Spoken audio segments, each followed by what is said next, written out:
Alors bonjour à toutes et à tous. Vous m'entendez bien là-bas derrière, Marie? Très bien. Enchantée, ravie de vous voir ce matin, vraiment ravie de voir vos visages, ravie d'avoir cette conversation qui est très importante à mes yeux, à nos yeux, qu'on a préparée avec beaucoup de plaisir. On a fait le chemin depuis Bruxelles ce matin en étant vraiment remplis d'une bonne énergie. On se réjouit de cette conversation. Et donc je m'appelle Ralia Djelloul, je suis sociologue, secrétaire générale de l'association BIPAX, qui est une ASBL d'éducation permanente qui lutte contre le racisme et d'autres sources de discrimination.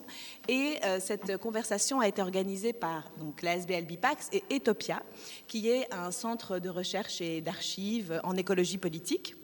Je le dis très rapidement de tête, voilà. Et en fait, BIPAX, depuis 2018, timidement, mais sûrement, s'intéresse à la question de l'impact du racisme sur la santé physique et la santé psychique, et on a publié à la fin de l'année passée un numéro d'une revue sur spécifiquement les questions de santé mentale et l'impact du racisme sur la santé mentale en termes de charge raciale, de burn-out, de stress, etc.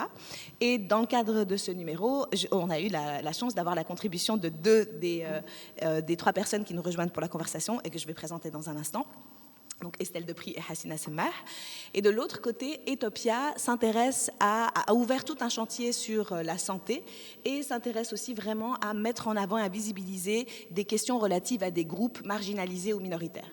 Et c'est donc dans ce cadre-là que, voilà, exactement. Mais donc c'est Etopia et BIPAX qui se sont mises ensemble pour, dans le cadre de Ecopolis, cet événement qui est organisé par Oikos, la branche néerlandophone, enfin flamande, disons, de Etopia, donc participer à cet événement d'Ecopolis qui a vraiment pour thème cette année le soin, et qui est vraiment une invitation à prendre soin et à repenser notre monde, notre rapport au monde, à partir de sa vulnérabilité et du besoin qu'on a d'en prendre soin. Et donc, c'est comme ça qu'on est arrivé ce matin avec ce thème de la santé mentale. Alors, je vais y revenir aussi dans un instant. C'est un concept qui a ses propres limites, ses propres ambiguïtés. Mais en tout cas, ce qui est important pour nous, c'est de visibiliser la manière dont, pas seulement le racisme empêche d'accéder à des soins, mais vraiment comment le racisme impacte et rend malade. Comment est-ce que le racisme affecte la santé, l'état global, les ressources psychiques, et comment est-ce que différentes populations racisées, quels besoins en fait elles ont, et comment est-ce qu'on pourrait repenser les politiques publiques, donc politiques de santé publique, politiques migratoires, à partir de leurs besoins et dans une optique d'en prendre soin. Donc voilà, c'est la manière dont santé mentale, racisme et la question du soin vont être articulées ici ce matin. Et peut-être aussi rappeler que cette question du soin, en fait, elle vient dans la tradition écologique de l'écoféminisme. Et donc c'est une invitation vraiment à changer notre regard sur notre environnement et sur la manière dont on l'habite et dont on s'y inscrit. Et la semaine prochaine, ce n'est pas une écoféministe dont je vais vous parler, mais d'une grande penseuse féministe qui vient à l'UCL, c'est Joanne Tronto, et qui va recevoir un prix la semaine prochaine. Et il y a plein de conférences organisées avec elle sur la question du care, de l'économie du care, etc.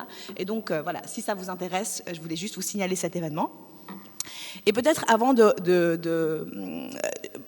présenter en fait les intervenantes, je voulais simplement dire un mot de définition, un tout petit peu délimiter les concepts dont on va parler. Quand on parle de racisme, nous à BIPAX, on parle bien d'une structure sociale. Ça veut dire d'une organisation. On ne parle pas du racisme comme d'un phénomène uniquement interindividuel, mais bien d'une forme d'organisation sociale qui a une dimension économique, qui a une dimension politique, historique, un poids historique très profond. Et du coup, on l'envisage comme un système, c'est-à-dire à la fois un ensemble quand on parle de système, c'est à la fois qu'on va regarder les interactions entre des individus et des institutions. Donc vraiment, on dépasse le niveau individuel et on regarde comment est-ce que cette structure, elle s'est instituée à travers le temps et à travers des pratiques organisationnelles. Mais aussi, on regarde l'articulation qu'il va y avoir entre différents champs sociaux.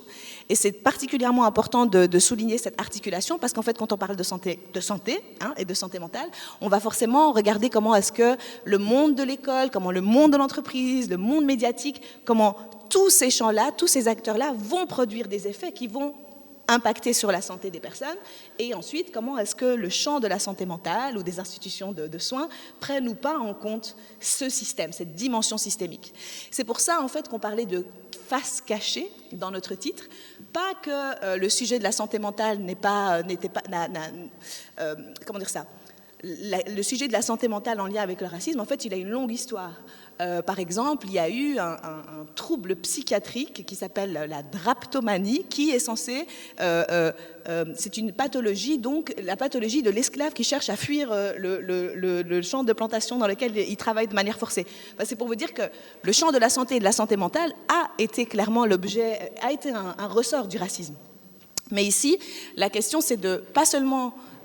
regarder comment est-ce que la race freine l'accès aux soins, mais vraiment comment est-ce que les soins sont pensés et comment est-ce qu'ils ne pensent pas la race et donc la face cachée du racisme. Qu'est-ce qui se cache là derrière la santé mentale? Donc, puisque nous, on est une association qui est dans une démarche d'éducation permanente, on part vraiment des effets du racisme sur les personnes racisées. Et notre objectif, c'est de visibiliser leur vécu, de leur donner la parole et de les croire, de les prendre au sérieux, de placer leur parole au centre. Et ce faisant, on essaye de lutter contre l'ignorance, contre ces forces qui tentent de prétendre que le racisme n'existe pas, ou qui tentent de transformer plutôt on tente de transformer la culpabilité qui est souvent ressentie quand on vient parler du racisme en une capacité d'action et en une responsabilité contre le système, donc de lutter contre le système. Donc voilà, c'est simplement pour poser un peu le cadre de la manière dont nous, en tout cas à BIPAX, on amène la conversation sur la race et sur le racisme. Et maintenant, pour tisser le fil un peu avec la proposition de Ecopolis, qui nous invite à prendre soin, juste dire que, évidemment, la notion de santé ici, elle est prise vraiment au sens large, pas seulement comme la santé, comme un ensemble de pratiques ou d'idées qui relèvent du champ médical. Non, nous, là, on regarde vraiment la santé au sens large et qui dépend du coup de conditions sociales et d'un rapport à l'environnement. Et évidemment, ce qui est intéressant avec la lecture écologiste, c'est que là, on parle d'un ordre du monde où il y a à la fois, on met en parallèle l'exploitation des êtres humains, l'exploitation des ressources, l'exploitation des êtres vivants, de manière plus générale. Et donc, c'est cet ensemble de manières de se relier ou non aux autres et de prendre en compte ou non leurs besoins qui va être intéressant dans la proposition d'Ecopolis. Et la question de la santé mentale, je voulais encore dire juste un mot là-dessus, et après je passe la parole aux intervenantes, c'était juste de vous dire que là aussi c'est un concept un peu ambigu parce que, en fait, d'un côté, historiquement, il est né à la moitié du siècle passé. Ce qui est intéressant avec santé mentale, c'est qu'il permet de dépasser la centralité donnée à la maladie. Donc on n'est plus centré sur la pathologie et les pratiques liées à une pathologie, et ça permet aussi de dépasser l'idée que l'asile serait la solution, l'enfermement et l'isolement serait la solution pour des problématiques de santé mentale. Mais d'un autre côté, c'est aussi un concept qui a été utilisé pour, si vous voulez, dans un contexte de gouvernementalité néolibérale par des organisations internationales pour instituer ou délimiter un champ de pratiques, un champ d'acteurs et dire alors voilà, la santé mentale, c'est toutes ces personnes-là, maintenant on va se mettre des objectifs. Annuellement, on va mesurer la santé mentale, on va demander aux États de faire...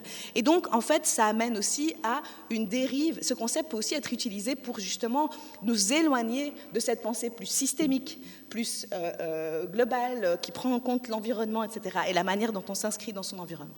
Donc voilà, ici, dans le cadre de cette discussion, on suspend cette question du concept de santé mentale avec ses limites, parce qu'on veut mettre l'accent sur la souffrance mentale, qui peut évidemment générer des maladies physiques et pas que mentales. Et on s'interroge donc aux causes psychosociales de cette souffrance, et cette cause dont on va parler, c'est le racisme. Et on va parler de la manière dont la race affecte la santé mentale, mais aussi de la manière dont les personnes racisées prennent soin d'elles-mêmes, quelles sont leurs ressources sociales, individuelles, et aussi qu'est-ce qui les freine, qu'est-ce qui les empêche de prendre soin d'elles-mêmes, qu'est-ce qui les inhibe. Et puis aussi, comment est-ce qu'on prend en charge cette souffrance-là? Qu'en est-il des politiques publiques? Quels sont les freins? Quelle est la question de l'accessibilité ou de l'inaccessibilité des freins et aussi de la qualité des soins? Voilà, alors pour parler de ça, on a vraiment la chance, le bonheur de recevoir et d'être, enfin, j'ai la chance d'être accompagnée par 3 personnes qui ont des ancrages, des regards, des expériences différents. Et donc, je vais commencer par Estelle Depris. Alors, Estelle, toi, tu as un parcours vraiment d'activiste. C'est avant tout comme ça que tu te prépares, militante antiraciste. Et tu as notamment cofondé le podcast qu'on aime beaucoup à Bipac, et pas seulement qu'à Bipac, Semblant de rien, qui vise à sensibiliser au racisme, à déconstruire la blanchité, et cela en assumant un angle intersectionnel. Et donc, tu es récemment diplômée de l'IEX en éducation permanente et en fait, on t'a invité parce qu'on a découvert ton travail dans le cadre de ton mémoire. Donc d'abord, c'est un travail que tu faisais sur tes réseaux sociaux, puis il s'est transformé en mémoire qui est vraiment très intéressant, sur le traumatisme racial chez des jeunes femmes noires. Et donc, toi, tu vas nous parler vraiment spécifiquement de le trauma et la manière dont il marque durablement les individus. Ensuite, on a Hassina Semmah, qui est experte en genre, diversité et santé mentale, à la fois sociologue et psychologue, et donc ce double ancrage, évidemment, est très, très riche, et titulaire d'un master de spécialisation en études de genre. Tu travailles, toi, depuis une quinzaine d'années dans l'accompagnement de publics fragilisés. Voilà. C'est comme ça que tu le présentes. Et tu es notamment membre de 2 collectifs féministes et contributrice externe pour Les Grenades, qui est un média féministe belge. Voilà. Merci donc Estelle et Hassina et Maria Gladys Bousset, qui, toi, tu es psychologue et thérapeute analytique du systémique. Et je résume, en fait, il y aurait beaucoup de choses à dire aussi sur ton parcours et ce que tu as fait, mais notamment, tu as une pratique clinique au sein du centre Exil et de l'espace Sémaphore. Et tu vas nous en dire plus tantôt. Voilà. Exact. Mais donc, j'ai besoin de mettre le micro plus près, non ? Ok. Mais donc, l'idée, en fait, si vous voulez, avec ces 3 regards différents, c'est aussi qu'elles ont des ancrages dans des espaces avec des publics différents. Et ça, pour prendre en compte les besoins spécifiques, c'est vraiment particulièrement intéressant. Donc, on commence cette première partie, la première partie de la conversation sur la race et ses effets. Comment est-ce que finalement, la racisation, comment ce processus fonctionne, comment est-ce qu'il fabrique des êtres racisés et surtout, comment est-ce que ça marque leur santé mentale. Et donc, je voulais commencer par te poser la question à toi, Hassina, sur un premier un peu panorama de ce processus et de ses effets. Du coup, déjà, bonjour à toutes et tous. Merci d'être là un dimanche matin. Voilà. Allez, on va dire fidèle au poste, et donc on vous remercie vraiment déjà pour ça. Et du coup, pour parler de la racisation, il faut prendre encore un peu de, je dirais, hauteur et de se dire que ça n'arrive pas dans un contexte qui est neutre. Le contexte, c'est toujours un contexte de menace. Donc vous avez le groupe dominant qui va percevoir une menace, qu'elle soit réelle ou fantasmée, mais c'est toujours dans un contexte de menace. Et puis vous allez avoir toute une série de discours. Et ces discours-là, ils vont être portés par les élites, ils vont être portés par les experts, donc souvent des scientifiques, et puis aussi avec... ces discours-là, ça va percoler au niveau des espaces plus populaires. Donc ça veut dire que quand vous êtes, entre guillemets, une personne racisée, vous allez entrer dans ce système-là qui vous préexiste. Et puis, qu'est-ce qui va se passer ? Plus au niveau individuel, là, vous allez avoir plusieurs mécanismes. Le premier étant comment dirais-je ? Après la racialisation, le premier sera l'altérisation. Donc, on va vous dire, en gros, vous êtes différent. Genre, vous vous pointez au monde et on vous dit « Ah, toi, tu es différent, tu es différente ». Ça veut dire que tu fais partie du groupe les autres. Donc, pas comme nous, les autres. Et donc, comment ça va se manifester, ça, dans votre vie de tous les jours ? Ça va être des interpellations constantes et familières, parce qu'il y a toujours un enjeu de familiarité. C'est comme si vous n'êtes pas, entre guillemets, une personne à part égale. Il y a vraiment ce truc où, systématiquement, on vous renvoie à ce stigmate. Hein, tu viens d'où ? Tu n'es pas comme nous, à tes cheveux, à ta couleur. En tout cas, tout ce qu'on pourra identifier qui est pas comme le groupe, le vrai groupe, quoi, qui n'est pas le nous, les vous, le nous. Et ensuite, vous allez avoir la conscientisation. Donc, à un moment donné, souvent, ça se passe à l'école, parce que c'est vraiment le moment où tu vas rencontrer, entre guillemets, le groupe dominant, la plupart du temps. Et donc, là, tu vas apprendre que tu as un stigmate, quoi. Tu vas dire, OK, là, apparemment, on ne veut pas jouer avec moi, ou tiens, apparemment, à chaque fois qu'il y a une dispute, plutôt, c'est moi qui suis puni. à apparemment... vous voyez, donc vous allez commencer à décrypter des choses. Et en gros, ce que vous allez décrypter, c'est l'ordre racial. C'est de se dire, en fait, il y a une hiérarchie. Et apparemment, je ne suis pas du bon côté de la barrière. Et il y a un auteur qui s'appelle Poiré qui, lui, parle de cartographie raciale. Et donc, pour lui, en gros, vous allez développer une genre de boussole qui vous permet un petit peu de calculer quasi en temps réel, dans chaque situation où vous allez vous retrouver, c'est quoi les risques en termes de charge ou de carrément coût social à partir du moment où je suis une personne racisée dans tel espace. Et donc ça, c'est quelque chose qui malheureusement, parce que ça a un coût évidemment, malheureusement, voilà, tous les petits-enfants racisés vont devoir apprendre à se démerder avec ce problème de la race. Et donc, une fois qu'il y a donc ce moment de conscientisation, vous avez la dernière étape qui est l'adaptation. Et donc, là, c'est les stratégies d'ajustement. OK, maintenant j'ai compris apparemment que j'ai un stigmate. Ce stigmate apparemment m'est défavorable. Qu'est-ce que je fais avec ça? Et donc là, vous avez plusieurs options. Et dans tous les cas, vous devez contrôler vos affects. Il y a un enjeu, et c'est là où ça commence à devenir lourd en termes de santé mentale, c'est que tu vas plus ou moins comprendre qu'il y a certaines émotions qui te seront défavorables. Par exemple, on sait très bien que la colère pour les femmes noires ou pour les hommes noirs, c'est un mauvais concept. Donc tu vas tout de suite comprendre en tant qu'enfant que si toi, tu te mets en colère alors qu'on a fait un truc pas sympa pour toi, eh ben toi, peut-être tu vas devoir le payer en allant dans le bureau de la direction. Alors que peut-être ton ami qui n'a pas la même couleur de peau que toi va réagir de la même manière et il n'y aura pas la même conséquence. Donc il y a vraiment tout un enjeu de contrôle des affects et ça c'est vraiment un problème parce que en tant qu'être humain, on a toute une série d'émotions et ces émotions, en fait, elles ont un sens, elles ont une valeur, elles ont une fonction. Et tu vas apprendre en fait à maîtriser, gérer un certain nombre d'émotions qui sont naturelles, que tu vas carrément refouler. Ça c'est des trucs par exemple que je vois en thérapie. Là, par exemple, je suis un jeune racisé, il m'a dit la colère, ça, je peux pas, quoi. Et on va devoir faire tout un travail pour qu'il puisse justement à nouveau apprendre à extérioriser et à nommer cette colère-là. Et puis, vous pouvez avoir ce qu'on appelle des stratégies de retrait. C'est d'identifier qu'il y a des espaces qui vont pas être safe pour vous. Typiquement, tu finis tes études, tu envisages un doctorat et tu vas dire non, ça je vais pas faire. Ça, c'est trop trash pour quelqu'un comme moi. Ou postuler pour certains boulots. Donc, il y a vraiment toutes des stratégies comme ça de retrait. Ou vous pouvez aussi avoir le retournement du stigmate. De se dire, OK, à partir du moment où on m'identifie comme ça, cette dimension de ma personne, elle n'est pas mauvaise. Au contraire, je peux y voir de la force, je peux y voir quelque chose qui me nourrit et qui me porte. Et donc là, vous allez pouvoir l'investir positivement. Et parfois, il y a aussi d'autres stratégies. Bon, il y en a plein. Là, ici, je vous donne dans les grandes lignes, mais qui vont être aussi d'invisibilisation. De se dire, j'identifie le stigmate et je vais essayer le plus possible de le rendre le plus lisse possible pour essayer de m'intégrer, entre guillemets, le plus positivement possible, on va dire ça comme ça, dans l'espace dominant. Il n'y a pas une bonne ou une mauvaise stratégie. Parfois, on va plutôt utiliser l'une que l'autre, en fonction de son état mental, au niveau de là où on est dans notre vie. Mais par contre, la constante, c'est que ça a d'office un coût psychologique énorme et un coût social énorme aussi. Donc on est toujours dans le calcul. Et cette notion de calcul, c'est ce qu'on pourrait, entre guillemets, appeler la charge raciale.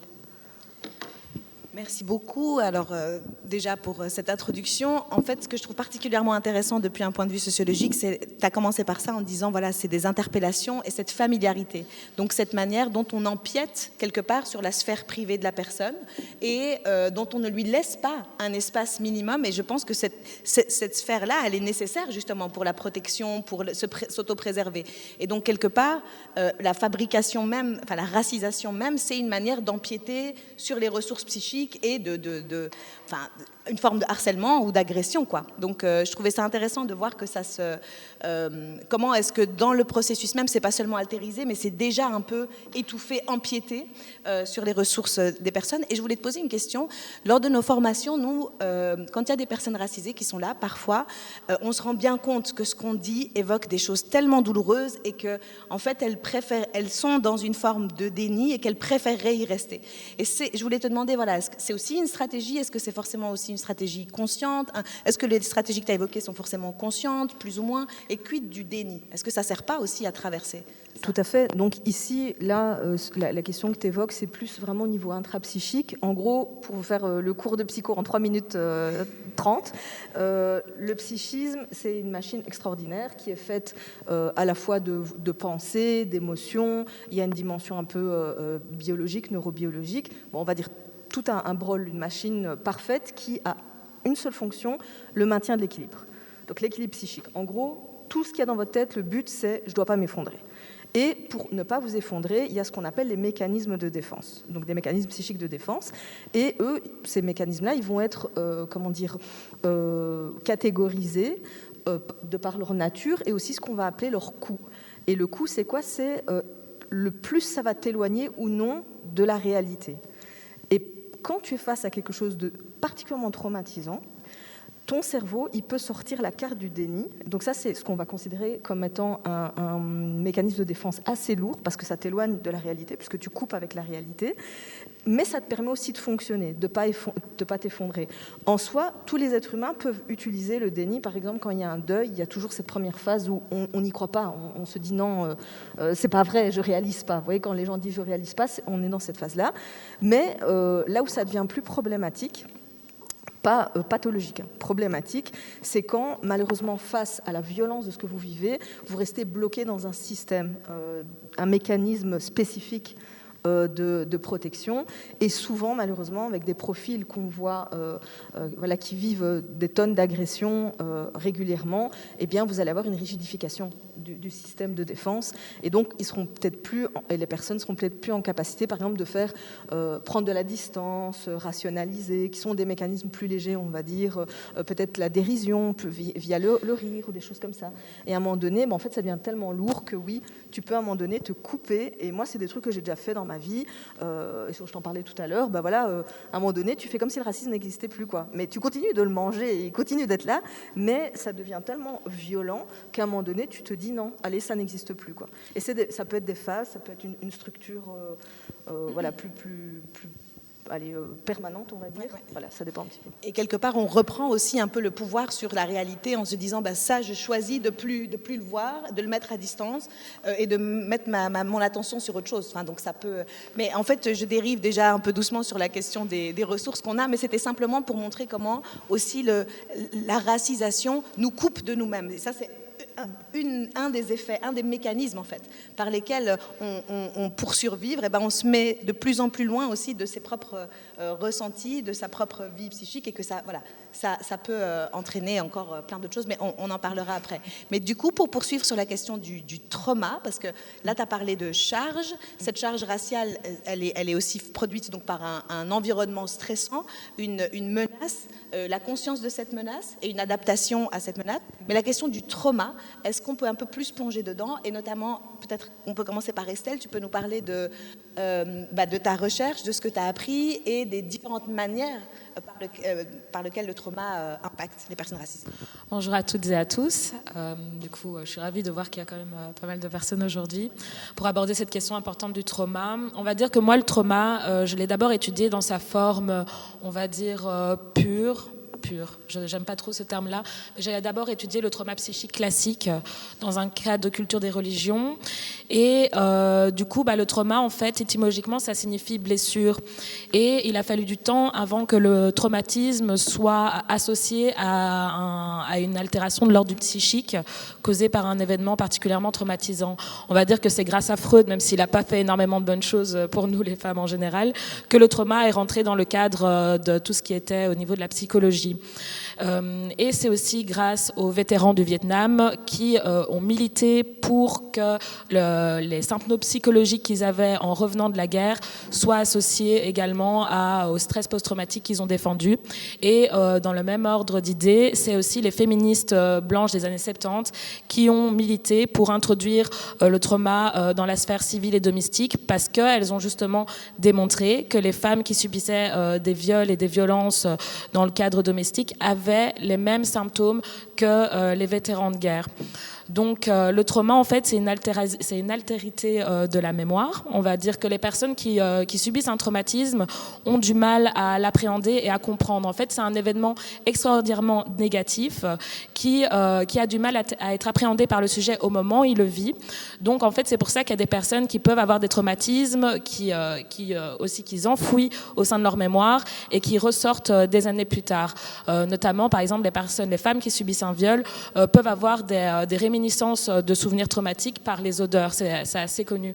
Donc, le trauma aussi, c'est le fait qu'une personne traumatisée va pas arrêter de faire des allers-retours entre le présent et le passé. En fait, c'est la mémoire qui a du mal à se structurer autour de l'événement traumatique. Et ça peut être déclenché par plein de facteurs différents. Et dans le cadre du racisme, le traumatisme racial a quand même bénéficié d'un héritage de recherche au niveau des chercheurs afro-américains, etc. Car aux États-Unis, les universités étaient ségrégées, donc ça a permis aux Afro-Américains de réfléchir à ce qu'ils vivaient et à théoriser un peu l'horreur de ce qu'ils vivaient également. Donc là, depuis quelques années, il y a des chercheurs américains, notamment Robert T. Carter, qui a défini le traumatisme racial comme une réaction traumatique qui est similaire au stress post-traumatique et qui est déclenchée par une surexposition au racisme systémique et par une surexposition aux microagressions racistes qui, après, se somatisent notamment au travers de symptômes physiologiques et physiques. Mais pour comprendre le traumatisme racial, je trouve ça intéressant de revenir sur son mode de déclenchement et de revenir sur les microagressions racistes. Les microagressions, même si j'aime pas dire microagressions racistes, parce qu'en soi, ce sont des grosses agressions constantes quotidiennes, ce sont ce qu'on appellerait dans la culture mainstream le racisme ordinaire. Donc toute cette petite phrase qui semble anodine pour les dominants, mais qui sont en fait extrêmement violentes pour les personnes qui les vivent au quotidien. Donc premièrement, il y a les micro-invalidations, le fait qu'on va invalider les sentiments d'une personne racisée par rapport à ce qu'elle vit au niveau du racisme. Ça, c'est une microagression. Par exemple, « Oh, le racisme n'existe plus, vous vous plaignez pour rien », etc. Il y a aussi les micro-agressions racistes comportementales. Le fait de toucher les cheveux d'une femme racisée sans son accord, c'est également une agression. Il y a aussi les microagressions environnementales. Le fait que, par exemple, notamment en Belgique, il y a encore tout un héritage colonial qui est encore affichés dans nos rues et dans nos institutions. J'en oublie sûrement, mais toutes ces micro-agressions-là, en fait, on va dire qu'une personne racisée, au cours de sa vie, va en vivre énormément. Donc, ces micro-agressions-là se cumulent, et il y a ce que Hassina disait, il y a une phase d'adaptation où la personne va user de ses capacités cognitives et émotionnelles pour faire face à cela. Cette phase d'adaptation peut être plus ou moins longue en fonction des personnes et en fonction de la gravité des faits de racisme qu'ils vivent au quotidien. Par exemple, dans le cas de mon étude sur le trauma racial chez les jeunes femmes noires, j'ai une de mes témoignantes qui m'a expliqué qu'elle avait vécu énormément de microagressions racistes à l'école et il a suffi d'un jour, d'une remarque pour qu'elle commence à déclencher une forme de dépression et ça a été jusqu'à une tentative de suicide. Donc en fait, on voit bien que pendant tout un long moment, les personnes racisées arrivent à faire face à cela jusqu'à une phase que moi j'appelle la saturation, où la personne racisée n'arrive plus à se renfermer dans le déni, n'arrive plus à rentrer dans des méthodes de défense discursive avec les personnes qui produisent des microagressions. Et c'est là que le stress racial s'installe. Et le stress racial peut être déclenché également par plein d'autres événements, notamment par le biais des médias. Et en tant que média activiste, je milite énormément pour qu'on impose des trigger warnings. Donc, je vais expliquer ça. En gros, les chercheurs ont démontré que la particularité du traumatisme racial est c'est que son déclenchement peut être indirect. C'est-à-dire qu'on peut être simplement témoin ou entendre une personne, par exemple de notre famille, raconter un fait de racisme pour que le trauma racial se déclenche. Par exemple, j'avais une de mes répondantes aussi qui avait appris que son grand-père avait vécu des exactions pendant la colonisation et qu'il a intériorisé. Donc il y a aussi tout ce rapport à la transmission transgénérationnelle du trauma qui se fait par un sentiment affectif et un sentiment d'identification. Par exemple, avec tout ce qui s'est passé en 2020 avec les manifestations Black Lives Matter, on a vraiment vu que les médias avaient un rôle très important à jouer dans la transmission du traumatisme racial, car le simple fait de voir des images de violences policières a la capacité de déclencher des traumas raciaux. Par exemple, une de mes répondantes sur Instagram, parce que c'est là que j'ai abordé la question avec mon audience, m'avait expliqué que lorsqu'elle a vu la mort d'Ahmaud Arbery et le meurtre d'Ahmaud Arbery et le meurtre de George Floyd, qu'après, elle avait fait une énorme crise de panique et qu'elle s'était rasé les cheveux. Donc on voit déjà la charge psychique du rapport au corps, au rapport aux cheveux, et il fallait qu'elle se rase les cheveux et elle voulait plus que ses enfants sortent de la maison, alors qu'elle me disait elle-même dans son message, moi je n'ai jamais vécu de racisme. Elle disait qu'elle n'en avait jamais vécu à un niveau interpersonnel, mais le simple fait de voir ça à travers les médias a déclenché un traumatisme racial. Donc ça pose vraiment à la question de comment on milite aujourd'hui, comment on fait pour interpeller, on va dire, la société, et qu'est-ce que ça dit de notre rapport à l'empathie. Pourquoi avons-nous besoin de montrer des corps déshumanisés sans prévenir l'audience pour qu'il y ait des changements sociaux par rapport à cela. Et le traumatisme racial, au niveau des symptômes, il y en a plusieurs, c'est comme la plupart des problèmes psychiques, comme ça altère la mémoire, c'est beaucoup d'insomnie, ou alors une personne dort beaucoup, ou alors elle dort très peu, beaucoup de cauchemars, des flashbacks qui peuvent arriver par rapport à un son ou à une odeur ou à quelque chose qui nous rappelle l'événement traumatique, l'insomnie, des problèmes cardiaques, il y a également aussi des phénomènes d'hypervigilance, et ça je trouve ça hyper important d'en parler. En fait, l'hypervigilance, c'est le fait que c'est des stratégies d'évitement que les personnes traumatisées mettent en place pour gérer leur trauma. C'est-à-dire qu'on a beaucoup entendu parler de ces jeunes qui fouillaient les contrôles de police, par exemple, dans le cas de Mehdi Bouda, qui avait fui le contrôle de police, mais il faut aussi comprendre que c'est des communautés qui sont surharcelées, qui sont tout le temps contrôlées, et que du coup, les jeunes développent justement cette stratégie d'évitement et cette hypervigilance qui, selon ma lecture, est due à un traumatisme racial. Donc ce jeune a évité le contrôle de police et ça a été repris dans les médias comme « oh, il avait sûrement quelque chose à se reprocher, c'est pour ça qu'il avait fui la police », alors que non, c'est des jeunes qui sont profondément stressés par la police car ils subissent des violences avec celle-ci.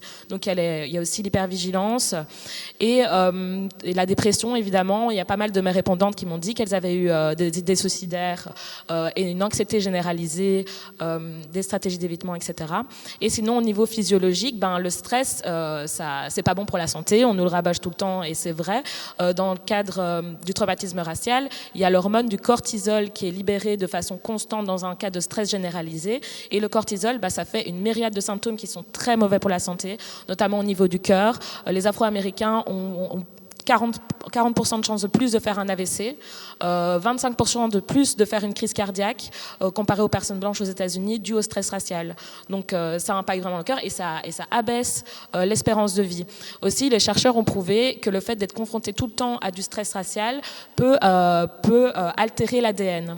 Donc les personnes racisées au niveau cellulaire vieillissent plus vite parce qu'en fait notre ADN elle est entourée de télomères, c'est ce qui protège en fait les cellules de notre ADN, et ils ont fait une étude sur 20 ans où ils ont prouvé que les personnes afro-américaines durant cette année avaient les télomères qui s'étaient altérés, et ça c'est un facteur qui est transmissible également quand on a des enfants.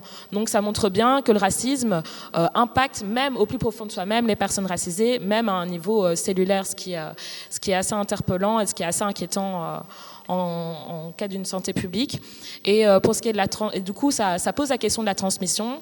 Ça pose également la question du silence, parce que le trauma, c'est le silence. Et par le silence, parfois, nos aïeuls, notre famille, par exemple par rapport à la colonisation, ne parle pas de ce qu'ils ont vécu, parce que le traumatisme, c'est le fait de ne pas savoir exprimer ce qui s'est passé.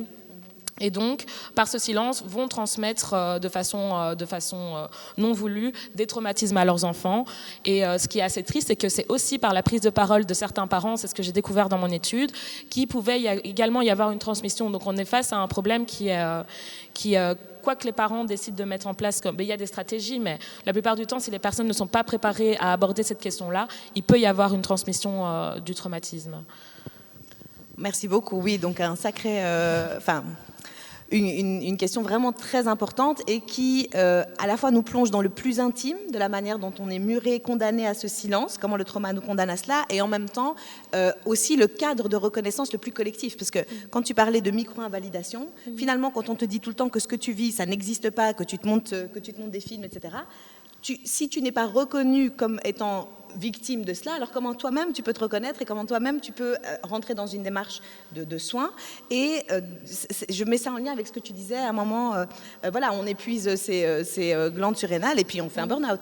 Et du coup, Hassina, moi je voulais t'inviter à nous parler un peu de ça parce que tu nous as parlé de cette accumulation et de cet effet de décompensation que tu rencontres souvent chez des patients et des patientes par rapport à la charge raciale et au stress racial vécu. Donc, c'est vrai que moi, je fais pas mal de suivi de personnes racisées. Enfin, historiquement, je fais pas mal de suivi de personnes racisées.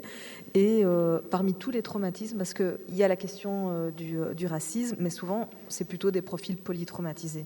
Parce que, a priori, ça reste aussi des personnes qui viennent de milieux, je ne vais pas dire globalement, mais en tout cas, les personnes que moi, j'ai reçues, notamment dans les contextes, toujours ce regard un peu plus sociologue, c'est des personnes qui viennent aussi dans des contextes de migration, et donc où on va aussi avoir des enjeux de classe sociale, et donc avec toute une série de difficultés à ce niveau-là. On sait aussi que les personnes racisées sont beaucoup plus exposées à plein de violences. Tu as parlé des violences policières. On sait aussi que les femmes racisées sont plus exposées aux violences sexuelles. Donc moi, c'était aussi des dimensions que je vais avoir dans les suivis que j'ai. Et ces personnes-là, donc avec un petit peu tout ce tableau quand même assez lourd, eh bien oui, il y a la question du racisme et la sensation de ne pas être reconnu. Alors que, je dis reconnu au sens de la reconnaissance des victimes, ce qui est quand même le tout premier pas pour pouvoir se reconstruire. Donc il faut, nous en tant qu'êtres humains, on a vraiment besoin que dans le regard de l'autre, on soit vu en tant que personne et qu'on te dise, allez, je te vois. Et malheureusement, quand on passe sa vie à te... Bah, t'es sûr, allez, tu vois pas toujours... t'es pas un petit peu obsédé par la race, t'as pas l'impression que... etc., etc. Et donc, même si rationnellement, on peut se dire, mais non, en fait, je sais que j'ai raison, rationnellement, émotionnellement, dans le regard de l'autre, on te dit, non, tu n'as pas raison. Et donc, émotionnellement, tu peux l'encaisser aussi comme, en fait, je ne suis pas 100% légitime dans ce que je ressens. Et il faut savoir que nous, les êtres humains, ça c'est un truc, voilà, les êtres humains, je trouve que c'est une machine extraordinaire parce que extrêmement elle est efficace et en même temps très fragile. Et donc, si à un moment donné, tu as plein de gens qui t'invalident dans ce que tu as beau être forte comme tu veux, il y a un moment donné où tes repères vont devenir un peu plus flous. Et moi, c'est des personnes comme ça que je vais voir où elles se sentent de moins en moins légitimes à se dire « j'ai vécu ça ». C'est grave ce qu'on m'a fait. Et du coup, il y a vraiment tout un travail à restaurer justement ce rapport à soi, cette dignité humaine, j'ai envie de dire. Pour moi, on est dans des enjeux de dignité humaine. Et là où c'est vraiment, je pense, assez compliqué, c'est que la plupart des espaces, en tout cas moi, les personnes qui atterrissent chez moi à un moment donné, c'est pas leur premier essai au niveau des suivis. Et ces suivis psy ont été vraiment des traumatismes en plus à rajouter dans la liste des traumas, puisque ici, dernièrement, j'ai commencé un nouveau suivi d'un jeune racisé. Je lui ai demandé justement s'il y avait eu d'autres expériences psy, et il m'a dit oui, mais j'ai fait l'éducation de ma psy. Donc elle, ça lui a apporté quelque chose. Mais moi, ça m'a rien apporté. J'ai dû lui expliquer c'était quoi la culture, j'ai dû lui expliquer c'était quoi le racisme, j'ai dû lui expliquer, etc., etc. Et puis à un moment donné, la personne a laissé tomber, le jeune a laissé tomber, parce que ça lui faisait plus de mal que de bien, en fait, ce suivi-là. Et donc voilà, c'est un petit peu tout ça toutes ces dimensions-là que les personnes apportent en thérapie. Et puis voilà, il y a un moment donné où il va falloir reconnaître ta légitimité, quoi. Pouvoir te donner toi-même la légitimité. Et une fois que tu as fait ça, après, c'est comment je me soigne, entre guillemets, dans la mesure où le monde reste hostile. Donc, et après, il y a différentes possibilités. Il y a tout le travail qu'on peut faire en thérapie, vraiment, sur ce que moi, toi, tu appelles ça le trauma racial. Moi, je veux dire, en tant que psy, je vais rattacher ça à du stress post-traumatique. Et en tout cas, je vais essayer de le travailler à ce niveau-là. Mais le problème, c'est que les triggers, comme tu le dis, donc ces effets déclencheurs, ils continuent d'être là. Et donc, tu peux essayer d'aider les personnes à développer des stratégies qui les mettent le plus à l'abri. Mais tu ne peux pas vraiment, comme si c'était un trauma lié à un accident de voiture ou une agression d'un animal, tu ne peux pas vraiment totalement guérir de ça. Donc ça, c'est quand même quelque chose qui est assez compliqué. Par contre, moi, je vais quand même toujours proposer, et bon, ça, c'est politiquement pas forcément correct, mais bon, je vais l'assumer, c'est vraiment cette notion de non-mixité choisie. Ça, c'est vraiment des espaces donc, où les personnes racisées ou femmes ou personnes non-binaires, en tout cas une personne qui occupe une position minoritaire dans la société, puisse se retrouver dans des espaces avec des personnes qui lui ressemblent. Parce que ça permet, c'est à mon sens, au niveau thérapeutique, le seul espace qui va vraiment être dénué des enjeux de racisme. Et au contraire, c'est des endroits où tu peux te poser en tant que personne, ce qui n'est pas rien, parce que la plupart du temps, c'est ce qu'on avait vu avec la cartographie raciale, tu as toujours une partie de calcul dans ta tête quand tu es dans des espaces mixtes. Là, ça permet d'éviter le calcul, qui est quelque chose qui épuise au niveau psychologique, et ça permet aussi d'avoir des stratégies. Donc moi, j'avoue que je fréquente ce genre de milieu-là, et ça m'aide. Par exemple, si je suis dans une réunion avec des gens ultra racistes, que je ne peux rien faire parce que c'est des gens qui ont du pouvoir sur moi, et que je sais que si je prends position, il y a un coût social important, je vais mobiliser mentalement l'équipe. J'imagine ce qu'elles auraient dit, comment elles se seraient positionnées, et ça m'apporte déjà une forme de protection que je n'avais pas avant de fréquenter ce genre d'espace. Et donc voilà, ça c'est des petites stratégies qu'on peut mettre en place, mais c'est vrai qu'on ne sait pas soigner parce que c'est, pour être honnête, la société qui est malade. Et du coup, le soin, il doit être apporté à la société.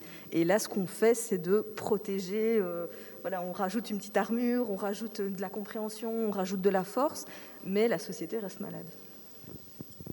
Merci beaucoup, mais je vois donc comment tu es accompagnée par ton équipe pour affronter le quotidien. Et c'est intéressant que tu atterris sur la notion d'espace et d'espace en mixité choisie, parce que c'est justement une des choses dont j'aimerais qu'on parle avec Maria Gladys, parce que donc l'idée, c'était avec toi de parler plus spécifiquement. Toi, tu as amené un certain nombre de facteurs de cadrage sociaux. Donc, on a parlé des violences qui proviennent d'institutions, qui sont liées à la manière dont un système économique et politique fragilise certains groupes dans la société. Et donc, on voulait parler plus spécifiquement, oui, des personnes migrantes, mais plus spécifiquement des personnes exilées, des personnes qui font une demande d'asile. Parce que toi, tu t'occupes spécifiquement de ce public-là. Et est-ce que tu pourrais nous dire comment est-ce que dans la politique dite d'accueil, dans ce qui est mis en place, quand une personne qui a déjà traversé tout ce qu'elle a traversé arrive en Belgique, dans les dispositifs mis en place, quels effets cela a sur la santé mentale des personnes qui font la demande d'asile. Et pourquoi donc je fais le lien avec la notion d'espace, c'est où est-ce qu'on va les accueillir, comment est-ce qu'on les accueille, par quel parcours on les fait passer, et voilà, donc parle-nous un peu de ça. Merci. Bonjour. Je suis Maria Gladys et je vous parle, je ne suis pas militante. J'étais surprise quand on m'a interpellée pour venir participer.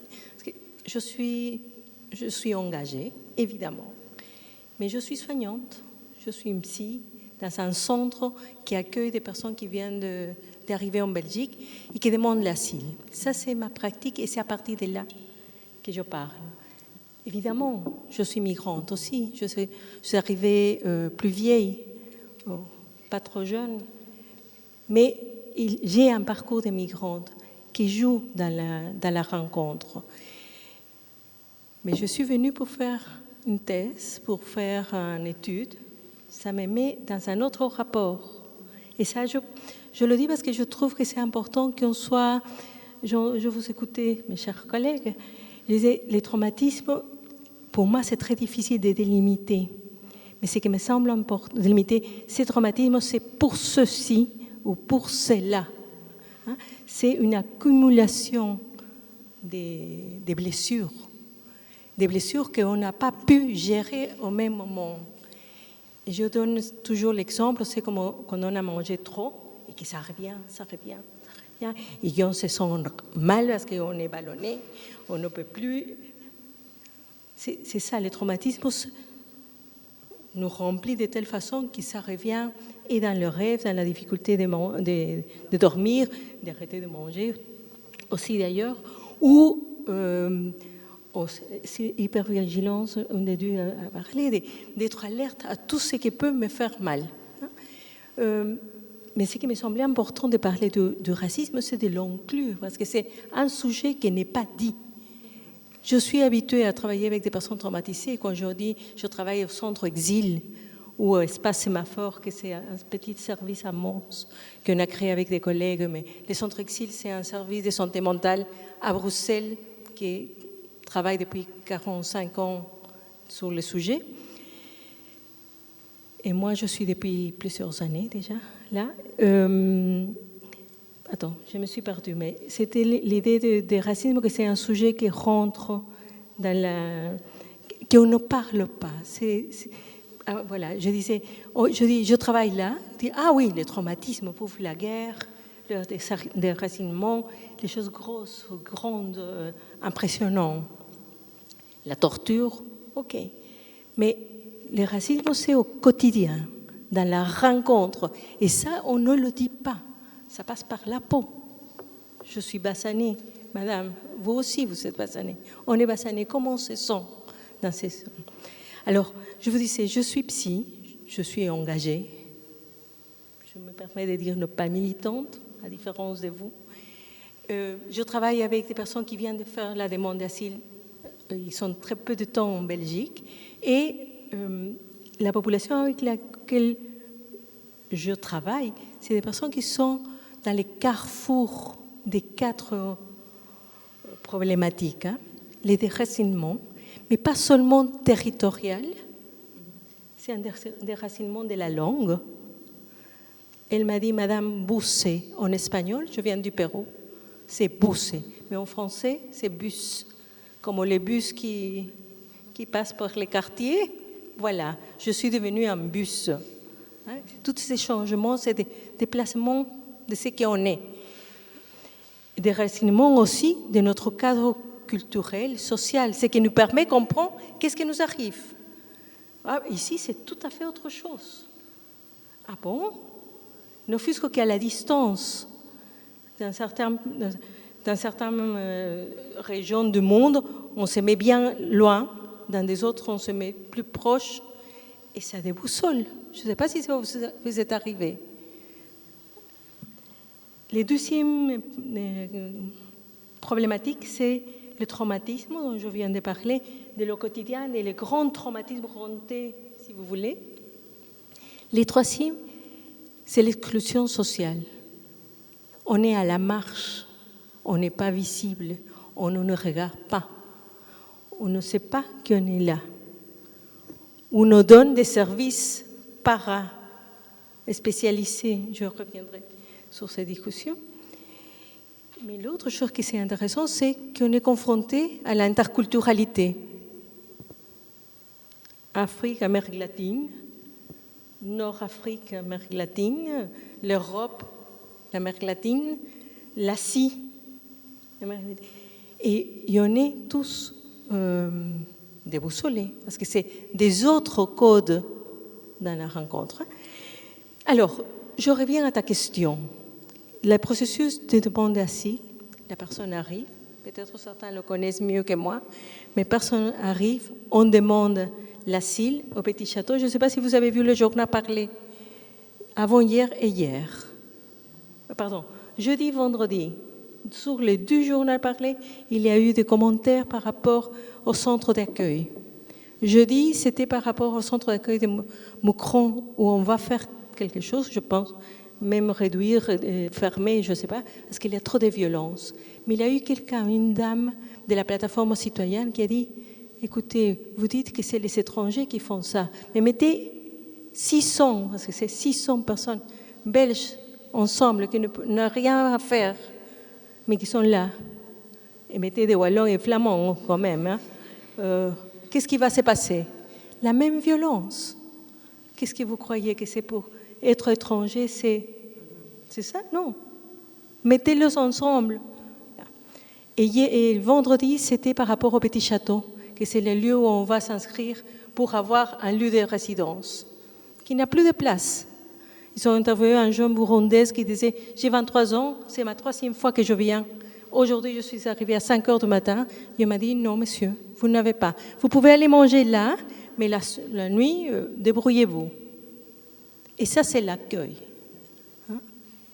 Et je voyais la personne responsable du Petit Château qui disait « Je dois dire à autant de personnes qui sont sur la file, je suis désolée, je ne peux pas vous accueillir. Il y a quelqu'un qui donne le visage, qui affronte et assume les mandats de l'État. Alors, quand on demande l'asile, on les envoie partout en Belgique. Mais la plupart sont loin, dans la forêt, dans des lieux très différents, très éloignés d'un centre de vie sociale. J'ai un patient qui m'a dit la fois passée, « Madame, je suis partie il y a 3 heures, plus moi. » Je dis, « Ah bon, et vous habitez où ?» Et c'est pas, dans ma tête, c'était pas si loin parce que c'est Charleroi. Elle dit, oui, madame, mais les centres, pour aller au centre, je dois marcher vers le bus, que c'est pas tout près. De bus, je dois attendre que c'est l'heure, parce que si je le rate, je suis foutue. Et de bus, je dois aller jusqu'à là pour prendre les trams avec eux. Et de là, je prends les trains pour arriver. Heureusement que votre centre, c'est tout près de la gare. OK, ça va. Mais 3 heures. Je me disais, cette idée de l'étranger, que c'est différent. Vous parliez, c'est différent, alors on le place loin, on ne le voit pas. Tous ensemble, là, en masse. Alors, je dis, qu'est-ce qu'on dit en faisant ça? Vous n'êtes pas comme nous, on vous maintient à l'écart, on vous ne voit pas. C'est vrai qu'il y a des autres centres qui sont à Bruxelles et tous mes patients font de leur mieux pour rester à Bruxelles où il y a des services, où il y a des personnes qui peuvent les aider avec la langue, où il y a des amis, où il y a une communauté. J'ai une patiente d'origine kurde qui habite dans la forêt ardennaise, me dit « J'ai vécu des choses tellement terribles en forêt que quand je regarde par la fenêtre, c'est ça qui me vient. » Vous parlez des déclencheurs, des images ou des odeurs. Je dis, vous sortez, elle est enceinte, elle était enceinte, elle vient d'accoucher, vous sortez faire une promenade? Non, j'ai peur, je ne peux pas. Alors je dis, comment c'est possible qu'on ne tient pas en compte ça? Comment ne pas écouter cette femme? J'ai fait des attestations et des attestations, j'ai téléphoné 1000 fois, l'assistante sociale du centre aussi, l'avocat. Non, désolé, on ne peut pas. Restez là où vous êtes et taisez-vous. Comme disait une autre patiente hier matin, j'avais eu des consultations, il me disait, nous, dans cette condition, qu'est-ce qu'on fait? On se tait et on se met soumise.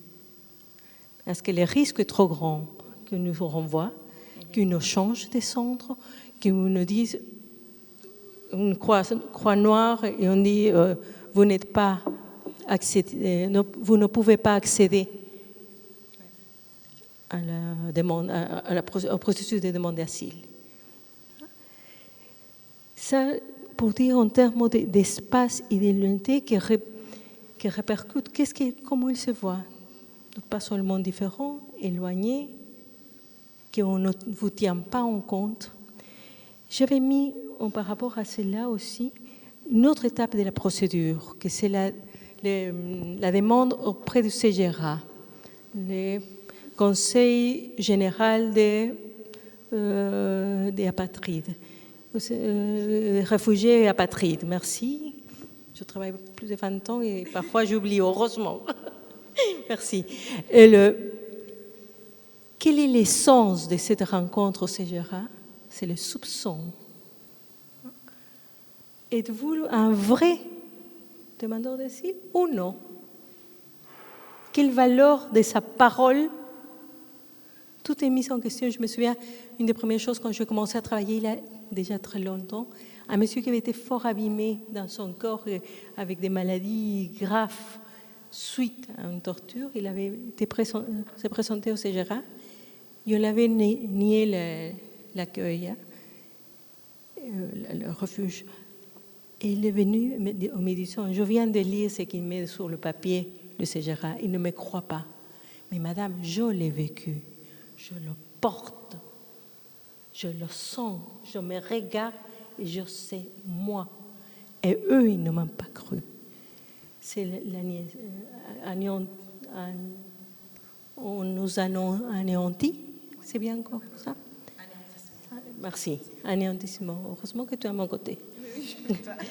Anéantissement, vraiment, ça, ma parole n'a pas ni écoute, ni reconnaissance, ni valeur par l'autre. Et c'est quelque chose, je pensais à la communication, à la société, où c'est quelque chose, je parle de CGRA, parce que c'est les centres où vont les personnes, mais socialement, quelle valeur? Tu avais raconté une histoire dans la voiture où la fille violée n'avait pas entendu, mais comme maintenant c'est une blanche, on l'entend beaucoup plus. Ce qui s'est passé à Bruxelles, dans les bars de Bruxelles, c'était une fille blanche qui a donné la sonnette d'alarme. Alors tout le monde, les médias, voilà. Mais il y a quelque temps, je m'abuse de présenter quelque chose que tu as dit, que tu as raconté. Donc, il y a 1 an, il y a une jeune femme noire qui a subi un viol collectif par 6 hommes. Les 6 hommes ont été mis en... Et du coup, ils avaient aussi publié le viol sur les réseaux sociaux et ils s'étaient défendus le lendemain dans un live Instagram où ils avouaient « Oui, on l'a violée et alors, oui, nous l'avons violée, elle a pris du plaisir et je vous épargne le reste ». Donc, ce qui s'est passé, c'est qu'ils ont été mis en détention parce que la communauté, ça s'est passé dans la communauté congolaise, s'est saisie de l'affaire et les a poussés à aller porter plainte, à se dénoncer et a soutenu la famille pour la plainte. Ce qui s'est passé, c'est que normalement, ils risquaient jusqu'à 10 ans de prison parce qu'il y avait diffusion sur les réseaux sociaux. Ils avaient avoué. Enfin, il y avait vraiment tout ce qu'il y a dans le pouvoir, dans les mains de la justice pour les condamner fermement. Mais là, début octobre, le président de la 54e chambre du tribunal a décidé qu'il méritait juste du sursis avec un travail à faire sur l'égalité homme-femme. Donc 50 sursis, un travail à faire sur l'égalité homme-femme pour une femme qui va être traumatisée. J'espère pas pour elle toute sa vie, mais un traumatisme, on s'en remet vraiment jamais, on apprend à vivre avec un traumatisme. Donc voilà, et le pire, c'est que le président de la Chambre du Conseil a dit à ces jeunes hommes, réalisez bien la chance que vous avez. Donc cette chance et cette clémence n'a pas été accordée à la femme parce que, là c'est pour ça que l'intersectionnalité c'est important, double oppression de genre et de race, et la femme noire est au bas de l'échelle sociale, enfin les femmes racisées sont souvent placées au bas de l'échelle sociale, donc beaucoup moins d'appréhension pour ce qu'elles ressentent. Puis il y a tout cet imaginaire fantasmagorique de la femme noire, de sa sexualité. Elle ne peut pas vraiment être victime parce que les femmes noires sont ultra sexualisées, etc. Donc voilà, c'était de ça qu'on parlait et du fait que certaines paroles sont écoutées et d'autres non. Et ça rentre souvent en compte dans le cas d'une société raciste et coloniale comme la Belgique. Oui, certaines paroles, on empêche certaines paroles d'émerger, même quand elles arrivent à s'exprimer, on ne veut pas les entendre, on les invisibilise, on les minorise, etc. Et moi, je voulais un peu résumer ce que tu as apporté là en disant, par rapport à l'espace. En fait, l'espace qu'on leur accorde dans la société est reflété par le manque d'espace qu'on leur accorde concrètement et matériellement, quoi. C'est vraiment la relégation à la marge, le moins d'espace possible, parce que ces personnes sont dans un processus de tri. Elles sont dans un processus de tri administratif et bureaucratique. On ne sait pas encore si elles méritent d'être là.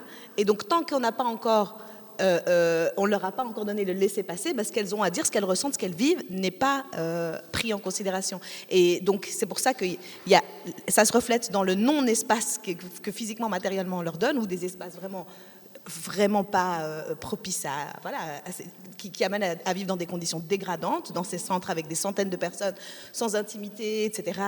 Mais aussi dans la procédure. Et là, moi, je voulais qu'on parle aussi de la question des interprètes, parce que tu disais, il y a le déboussolement linguistique, et en plus, qui s'ajoute à la difficulté de parler des traumas, mais quand en plus, on s'adresse à quelqu'un qui est là pour juger de la véracité ou pas de ce qu'on dit, qu'on est dans un dispositif où la charge de la preuve nous revient, et qu'en plus, on ne peut pas s'exprimer dans sa langue, ou alors, qu'il y a des problèmes liés à la langue. Voilà. Mais je voulais revenir à une petite chose. C'est qu'on demande au CGRA, c'est une personne qui vient de vivre des traumatismes cumulatifs, pas seulement au nombre de situations de violence subies, sinon dans la durée. Et ça remonte la situation traumatique. Ce n'est pas 2 jours, une fois, et point. Non, 1000 fois, plusieurs années, presque toute ma vie. Et qu'ils arrivent dans un lieu qu'ils ne connaissent pas et qu'ils ne connaissent pas l'administration, ils savent qu'ils doivent parler. Mais l'exigence, c'est de faire un récit. Un récit, c'est raconter quelque chose. Mais quand on raconte, on met des choses de soi-même. On a une logique, une fin, on fait une histoire. Mais quand on est traumatisé, la temporalité n'existe pas.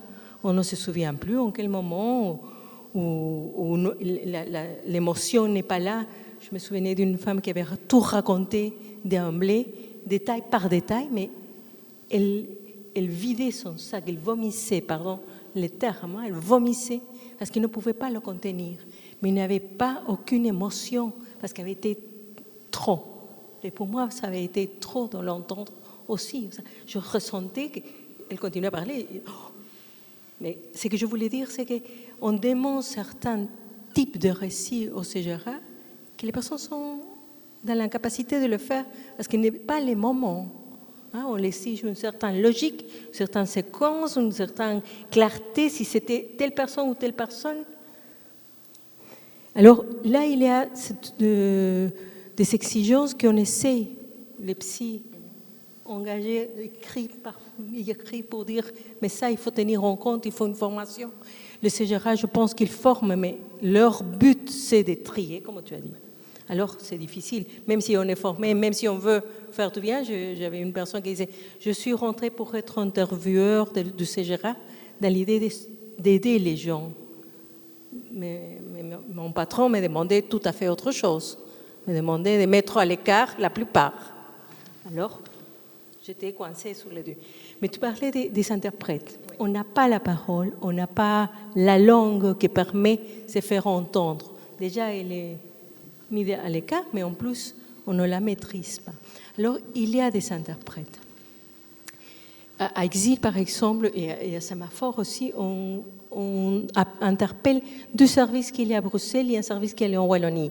Les CETIS Bruxelles et Bruxelles Accueil, ces deux services qui forment des interprètes qui sont comme vous ou comme moi, qui maîtrisent deux langues, si ce n'est pas 3, 4, et ils essayent de donner une façon de travailler avec des professionnels ici. Mais les subsides ne sont pas accordés, la formation est très limitée, et il n'y a pas un accompagnement approfondi, pas toujours, mais il n'y a pas un accompagnement parce que ce n'est pas la même chose aller chez le médecin où il lui dit bon, ça, vous avez mal à la main. Autre chose, c'est transmettre, vous avez du cancer. Mais autre chose, c'est chez la psy ou, je parle encore en main, où la personne déballe des souffrances. La fois passée, je voyais l'interprète des larmes aux yeux. Moi, j'étais impactée pour ce que la personne me disait, mais l'interprète était en larmes. Il disait, j'ai vécu ça. Parce que normalement, c'est la même personne. Alors, comment aussi le protéger, lui? Ça, je me voyais entre les deux. Mais on était à 3 pour nous soutenir à ce moment-là dans la séance. Mais je reviens, cette personne, cet interprète, j'ai parlé avec lui après, j'ai pu travailler avec lui après. Mais il mérite un cadre beaucoup plus soutenant. On ne peut pas le laisser comme ça. Alors, il n'y a pas de subside cohérent, il n'y a pas d'accompagnement. Il y a quelques années, le CETIS Bruxelles, qui c'est une grosse institution qui travaille depuis longtemps, avec plusieurs personnes engagées, il a dû renvoyer son C4, c'est-à-dire coupure des contrats à tous ces travailleurs, parce que les subsides avaient chuté terriblement. Finalement, ils ont réussi à en avoir, mais ce n'était pas tout le monde qui a pu reprendre son boulot et son contrat, sinon certains. Je vais toucher un mot par rapport au rôle d'interprète pendant les interviews au CGRA, parce que c'est les maillons faibles dans la rencontre. Il y a les grands intervieweurs qui a tout l'allure de « je vais décider ». Il y a des gentils aussi, c'est des gens assez sensibles, mais leur pouvoir est énorme. Il y a l'avocat qui est là, heureusement, et il y a l'interprète où les patients ne savent pas qu'est-ce qu'il va dire. Ils ne savent pas qu'est-ce qu'il traduit. Ils ne savent pas qu'est-ce qu'il pense de lui. Toutes ces suspicion. Hein. Et qui est fort à l'écart, c'est l'interprète.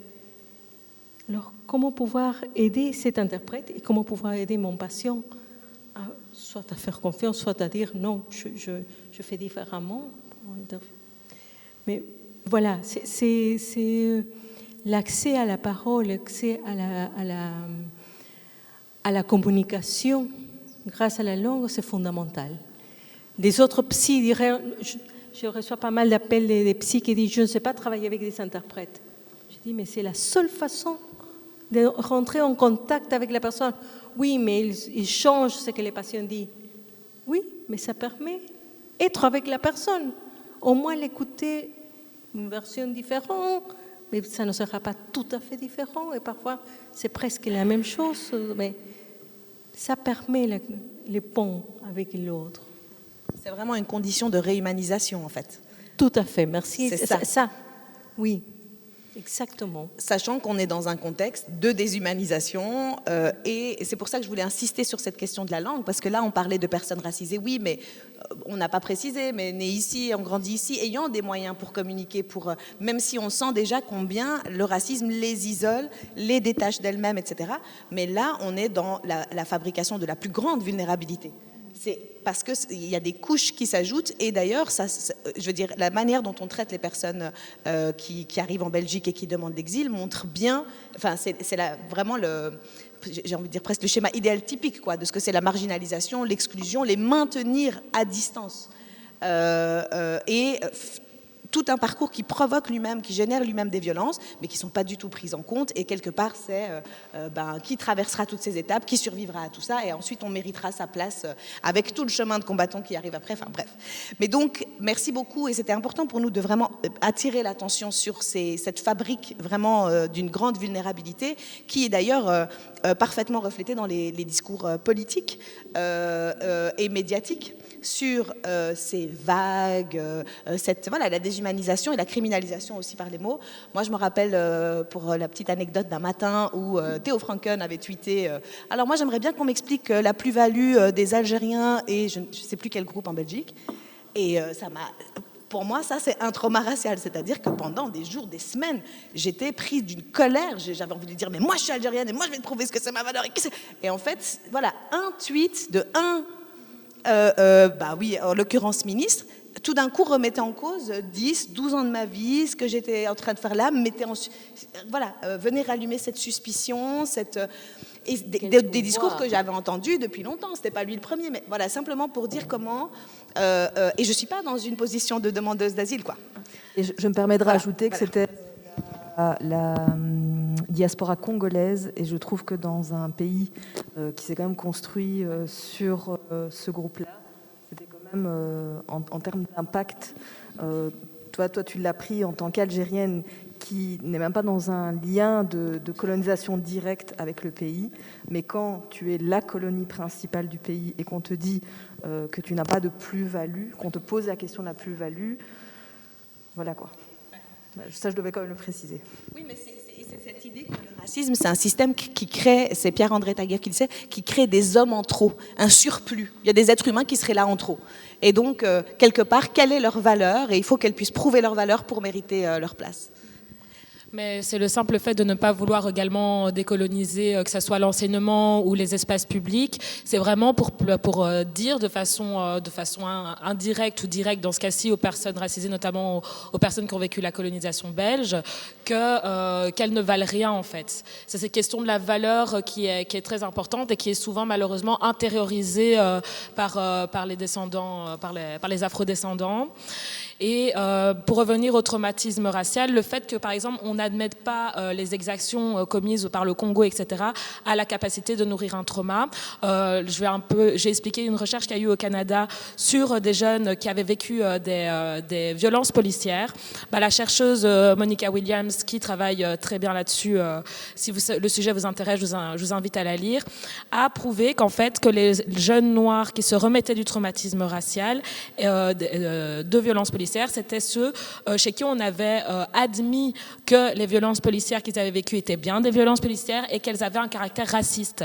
Et c'est là qu'elle a pu voir une sorte d'un commencement de résilience chez ces patients. Et du coup, moi, j'exporte la question, en fait, c'est que si on n'admet pas l'existence du racisme systémique, si on ne revient pas sur la colonisation, si on ne la contextualise pas, s'il n'y a pas de réparation, si on ne rend pas les œuvres, si on n'archive pas les statuts, on ne peut pas demander aux personnes, les personnes racisées ont énormément de difficultés à gérer leur trauma et à se valoriser et à même prendre en considération ce qu'elles ressentent par rapport à cette histoire.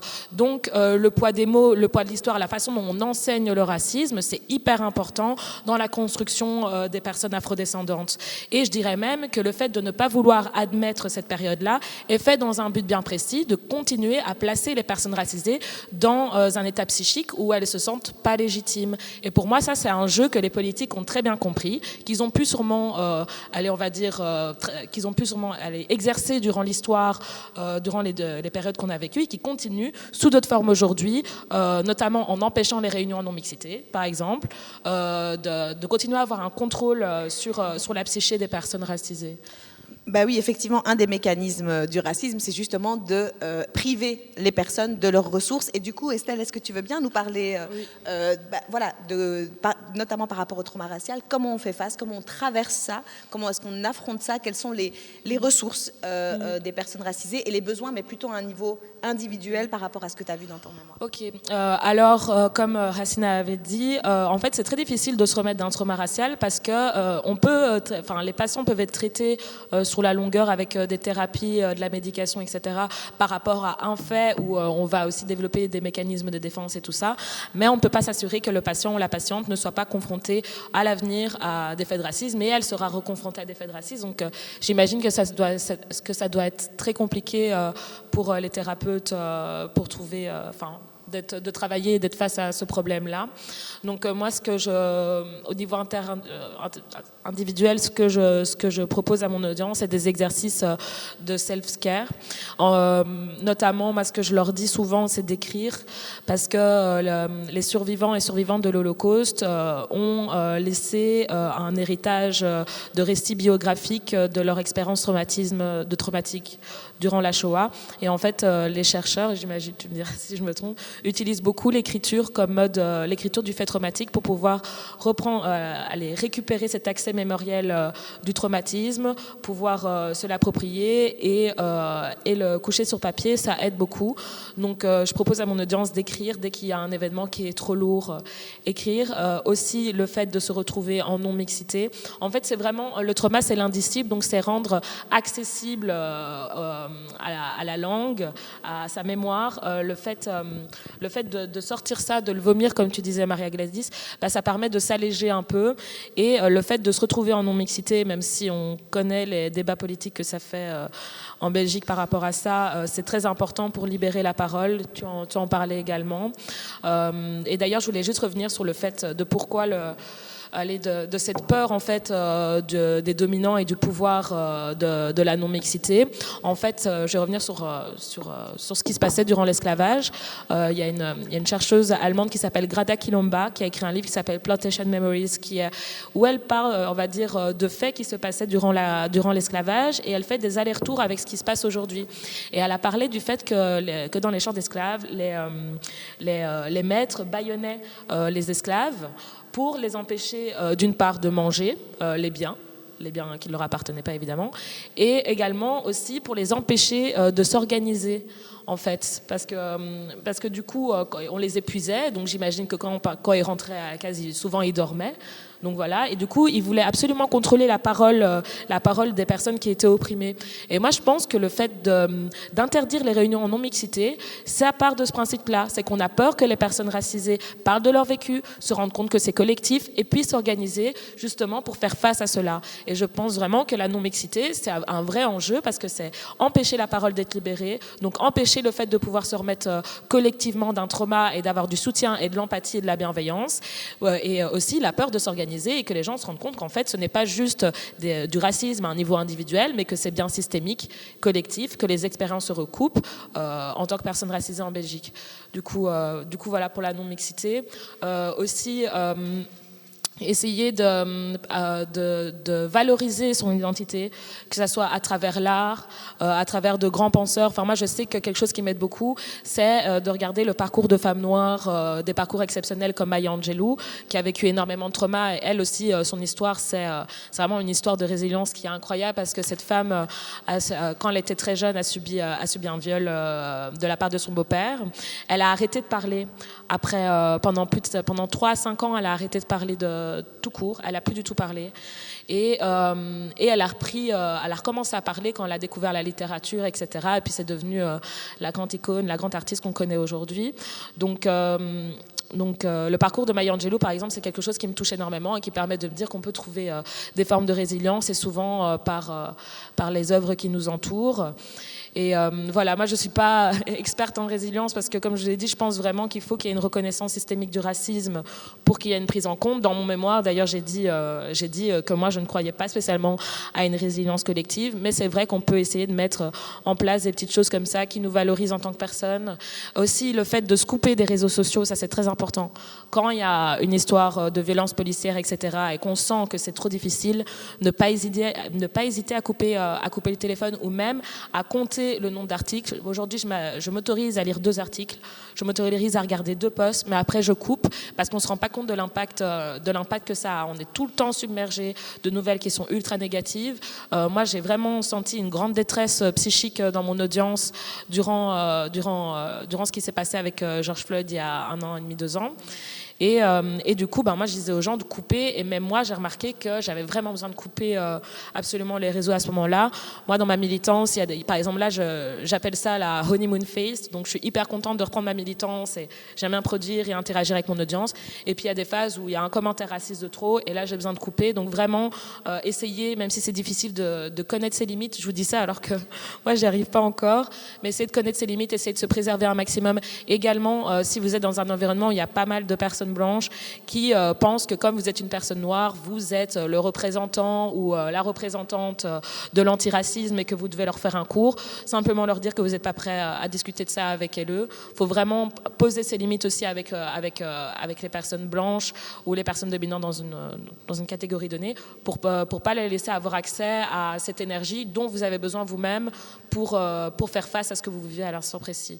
Donc vraiment, c'est de l'autopréservation, de la valorisation et aussi rendre accessible ce qu'on vit en l'écrivant ou en le verbalisant. Et puis le collectif, tu as parlé de la non-mixité, c'est ça, c'est puiser dans le collectif une ressource. Mais en tout cas, cette idée de remettre des limites en étant à l'écoute de ses besoins et de ses propres limites, c'est la base de la reconstruction. Et du coup, Hassina, je t'invite aussi à nous faire part à la fois des ressources que tu identifies, mais également pas qu'individuelles, mais aussi un peu plus organisationnelles, parce que toi, dans ton métier, tu accompagnes aussi des structures qui visent à lutter, qui veulent prendre au sérieux la lutte contre le racisme dans des institutions. Et donc, qu'est-ce qu'elles peuvent faire, qu'est-ce qu'elles font ? Alors, moi, je te rejoins beaucoup, Stell. L'idée, pour moi, c'est vraiment de redonner de la force aux personnes. Comme on n'a pas forcément de pouvoir sur le contexte, en tout cas, individuellement, on n'en a pas. Si tu es dans une boîte raciste, tu peux faire ta grève toute seule si tu veux, ou tout seul, mais c'est pas ça qui va changer fondamentalement la structure. Et du coup, c'est vraiment axé sur les personnes et voir quel est le chemin, et donc c'est vraiment pour moi un chemin individuel, vers justement le mieux-être. Et pour des personnes, ce sera écrire, ce sera l'art, et pour d'autres personnes, ça pourra être jardiner, peu importe, ce qui te fait du bien. Donc c'est vraiment essayer de permettre aux personnes de redécouvrir, moi j'insiste beaucoup là-dessus, le plaisir, les choses qui font du bien. Et donc j'essaie vraiment d'accompagner les personnes à redécouvrir ce qui leur fait du bien, en dessous des couches de toutes les obligations et la résistance au quotidien, parce qu'il faut quand même résister au quotidien. Qu'est-ce qui te fait à toi vraiment du bien ? Et essayer vraiment de s'ancrer là-dedans. Et alors je reviens vraiment sur pour moi les espaces, le collectif. Ça, je crois que c'est une clé, parce que c'est à la fois un espace cathartique où tu balances, tu vomis comme tu disais, mais avec des personnes qui t'entendent. Et il y a vraiment ce truc de pouvoir être entendu. Donc les espaces comme ça en non-mixité où tu peux balancer tes trucs. Et c'est aussi des espaces qui peuvent être des espaces d'organisation politique. Et où là, vous voyez, il y a tout le travail d'abord de soins qu'on peut s'apporter à soi-même, puis collectivement, le travail de soins qu'on peut s'apporter en tant que groupe, et puis aussi la sensation de récupérer un peu de puissance par rapport à tout ça. Et où, à un moment donné, tu dis, OK, la société, elle pue, entre guillemets, elle est cassée, elle est malade, mais est-ce qu'on peut quand même pas, ensemble, faire un petit quelque chose? Je ne dis pas que ça va changer fondamentalement toutes les dynamiques, mais en tout cas, dans les espaces, je dirais, de militance, tu sens quand même qu'il y a une récupération de pouvoir. Et vous voyez, c'est toujours cette histoire de se réhumaniser. Et par le groupe, je trouve qu'on peut vraiment récupérer quelque chose de l'humanité parce que l'autre te voit et te dit finalement tu es une personne, quoi. Tu es une personne et je t'entends et je te vois. Donc ça, c'est pour moi quelque chose de super important. Mais attention que la militance a un coût. Et donc, c'est toujours un mouvement de je rentre, je m'éloigne, je rentre, je m'éloigne. Et il ne faut pas se perdre non plus dans la militance parce que là, pour le coup, ça a vraiment un coût. Et au niveau des structures, donc effectivement, je fais de l'accompagnement.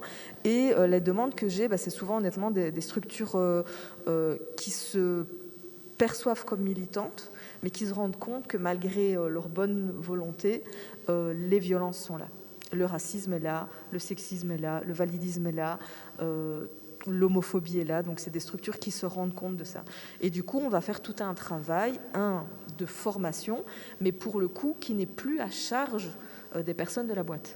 Ce qui est habituellement, ce qui va se faire, entre guillemets, organiquement, cette fameuse charge pédagogique où c'est les minorités qui doivent éduquer le groupe dominant. Et donc ici, ça va être plutôt, entre guillemets, vous faites appel à quelqu'un de l'extérieur.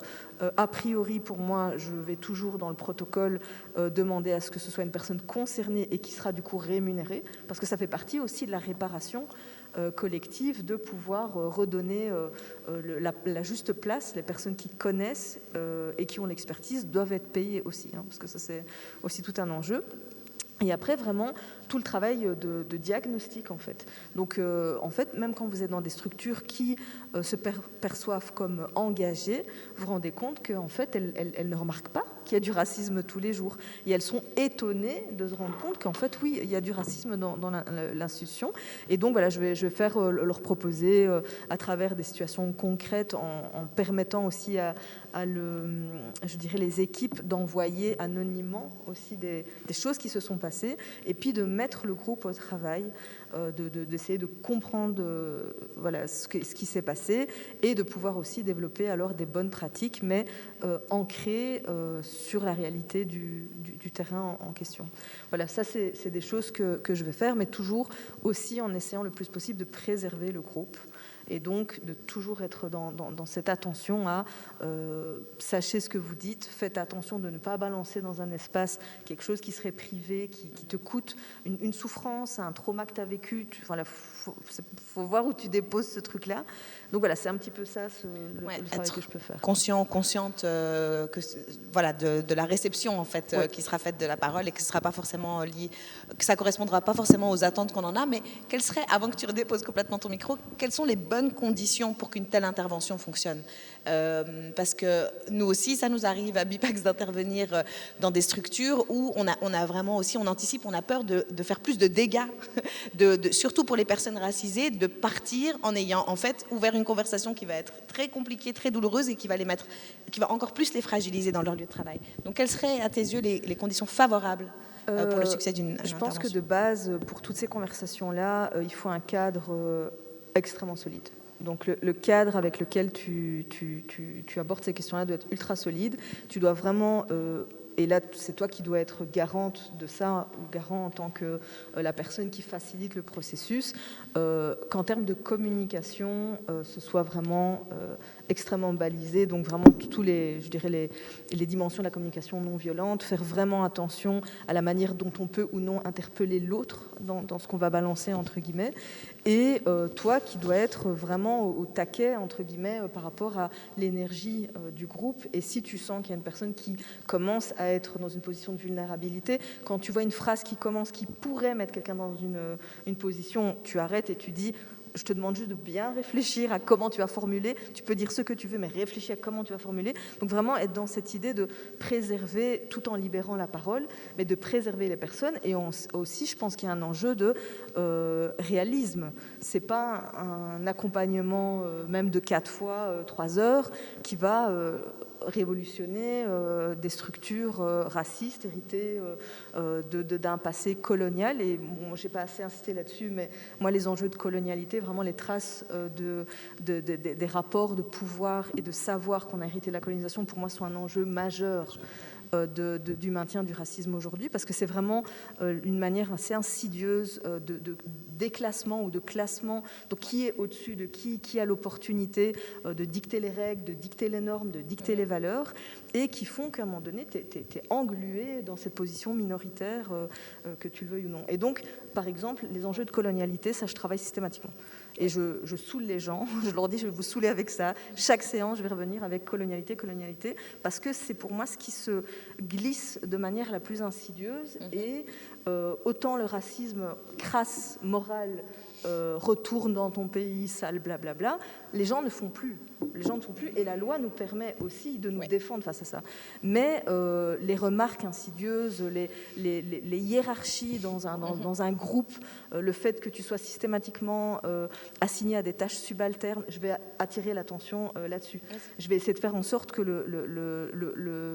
la structure mette en place des dispositifs explicites et où, au départ, on a diagnostiqué les endroits où la colonialité et le racisme se mettent, et une solution solide, pensée et contraignante. Parce qu'il y a l'idée aussi de la contrainte. C'est-à-dire, à un moment donné, et ça je renvoie un peu au groupe, si vous dites on n'a pas le temps, moi je vais vous répondre, vous ne mettez pas la priorité. C'est OK pour moi, mais je dois vous répondre, vous ne mettez pas la priorité. Tu peux laisser tomber un projet et te dire, ce temps-là, on va plutôt l'utiliser à prendre soin des gens qui sont dans notre boîte et qui nourrissent notre boîte, et on va faire en sorte de rendre notre boîte plus saine. Voilà, donc tu vois, moi, je fais l'accompagnement, je soutiens le groupe, mais je confronte aussi le groupe. Et je te remercie d'ailleurs d'avoir insisté sur la colonialité par rapport à mon propre exemple, en parlant du groupe congolais qui était désigné et du continuum colonial qu'il y avait là, et donc de la dimension spécifique qu'il y avait.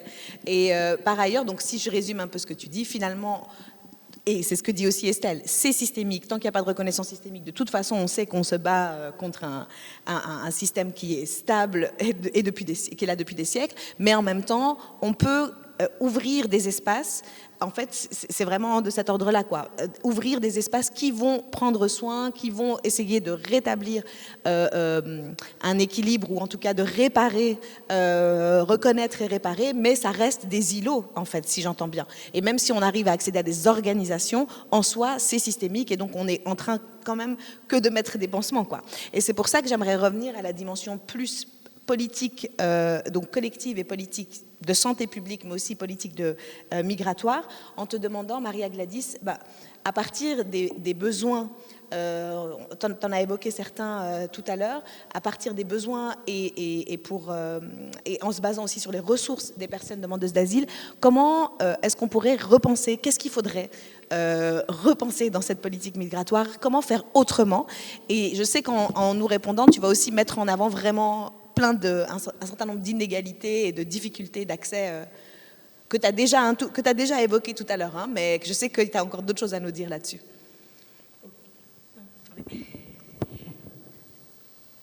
On a beaucoup parlé, hein, n'est-ce pas? On a parlé du racisme et comment ça peut nous déstabiliser. Comment le fait de migrer et se retrouver dans un lieu différent peut nous déstabiliser. Mais il y a une phrase d'une psychologue, psychiatre, psychanalyste française d'origine espagnole qui disait « La migration, c'est une alternative, une possibilité, et ça, il ne faut pas l'oublier. » C'est toujours la nouveauté qui doit le reprendre. C'est difficile quand on est bombardé par des injures, des situations difficiles, mais pensons que le fait de la différence, justement, donne cette possibilité de rebondir, de découvrir, de se transformer l'autre. Écoutez, qu'est-ce que tu me dis en termes de santé pour la santé mentale? Dans mon institution, je travaille avec des personnes en termes verbal, en individuel, mais on ne perd pas de vue que c'est une situation sociale. Je vous ai dit, le travail avec cette population de demandeurs, des personnes demandeuses d'asile, c'est traumatisme, déracinement, exclusion sociale et interculturalité. Alors, on fait des groupes à côté. C'est individuel et en groupe. Et ce n'est pas thérapie des groupes, c'est des groupes. De se réunir, comme vous avez dit, de pouvoir partager des vécus, tout simplement. De se revoir en miroir. Ah, je vis ça, toi aussi. Et qu'est-ce que tu as fait? Moi, j'ai fait ça. Ah, moi, non. Ah, mais j'ai fait d'autres choses. Et pouvoir échanger. Et ça me vient l'idée des groupes dont on peut se ressourcer avec des tuyaux, des ressources qu'on peut avoir les autres, potentialiser les ressources du groupe, mais aussi confirmer ce qu'on vit, se rassurer ce qu'on a. J'ai vécu ça et j'ai ressenti ça. Ah, moi aussi. Ah, c'est pas moi toute seule. Et ça, une chose que je n'avais pas dit, mais une chose qui parfois me dérange comme psychologue, c'est que les gens viennent me demander, suivre, accompagner quelqu'un qui souffre de la société. Je dis, pourquoi on va pathologiser quelque chose? Pourquoi on va dire, il est malade? Non, il souffre d'une situation. Et le fait d'être en groupe, ça permet. Une chose que dans la formation des gens, j'ai découvert comme phrase, je ne la connaissais pas, c'est faire corps avec l'autre. Quand on est toute seule, les autres sont autour de moi, ils font corps. Et ça, cette idée de créer une enveloppe générale, que c'est important. Et je pensais, comment se récupérer? Vous me permettez de faire un exercice? On n'est pas trop nombreuses. Je me permets de faire ça avec vous. C'est possible? Oui? Comment se récupérer? Quelle est la première enveloppe que nous avons, nous? Chacune des personnes. Pas seulement femmes, hommes et tout. Corporelle? Qui a dit? La peau. OK. Alors, je vous invite à vous asseoir, mettre vos pieds bien, mais étirez-vous un petit peu, comme ça. Oui? Et sentez le sol. Sentez vos cuisses sur la chaise. Sentez les œufs qui sont là, qui s'ancrent dans la chaise. Je me permets de fermer les yeux parce que c'est ça que je fais avec mes patients. Sentez le sol. Sentez bien vos cuisses dans la chaise. Sentez comment vous vous mettez dans la chaise avec ces œufs qui se collent là. Les dos, droite, les épaules, descendez là. Essayez de sentir, d'être attentif à la sensation dans votre peau.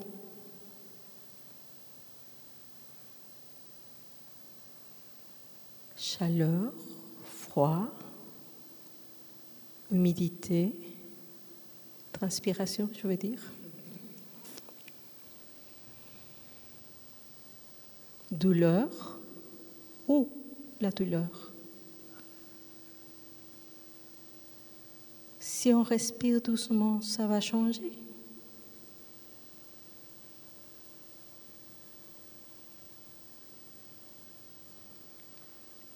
Voilà, c'est ça.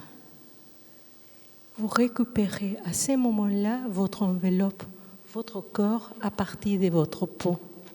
Et on revient. Les patients, quand ils sont dans une situation difficile, ils vomissent parfois, que ce n'est pas suffisant, parce que vomir, il faut le nettoyer, boire de l'eau, se laver, voir que la digestion, que les intestins soient bien. C'est ça que je fais. Après, entendre le vomissement, il faut tout l'autre récupérer. Et ça passe pour récupérer notre ancrage, notre possibilité de nous récupérer dans l'enveloppe les plus primaires. La peau, le corps. Après, c'est les groupes. Et après, je pensais, l'action militante emmène à l'action sur l'extérieur. Et ça me semble fondamental. Et heureusement qu'on peut travailler ensemble et chacun prend. Mais il faut se récupérer soi-même. Tu parlais de rentrer, sortir. Parfois, je suis... Pardon, des autres fois, non. Alors bon, c'est ça. Être là pour pouvoir se récupérer, pour pouvoir continuer à agir. Et je reviens à ce que tu dis, je vais en nommer certaines choses. Je parle d'abord comme psy. J'ai des collègues qui me téléphonent pour m'envoyer des patients parce que je ne sais pas travailler avec l'interculturalité. Des gens migrants, je ne sais pas. Je dis, comment que non?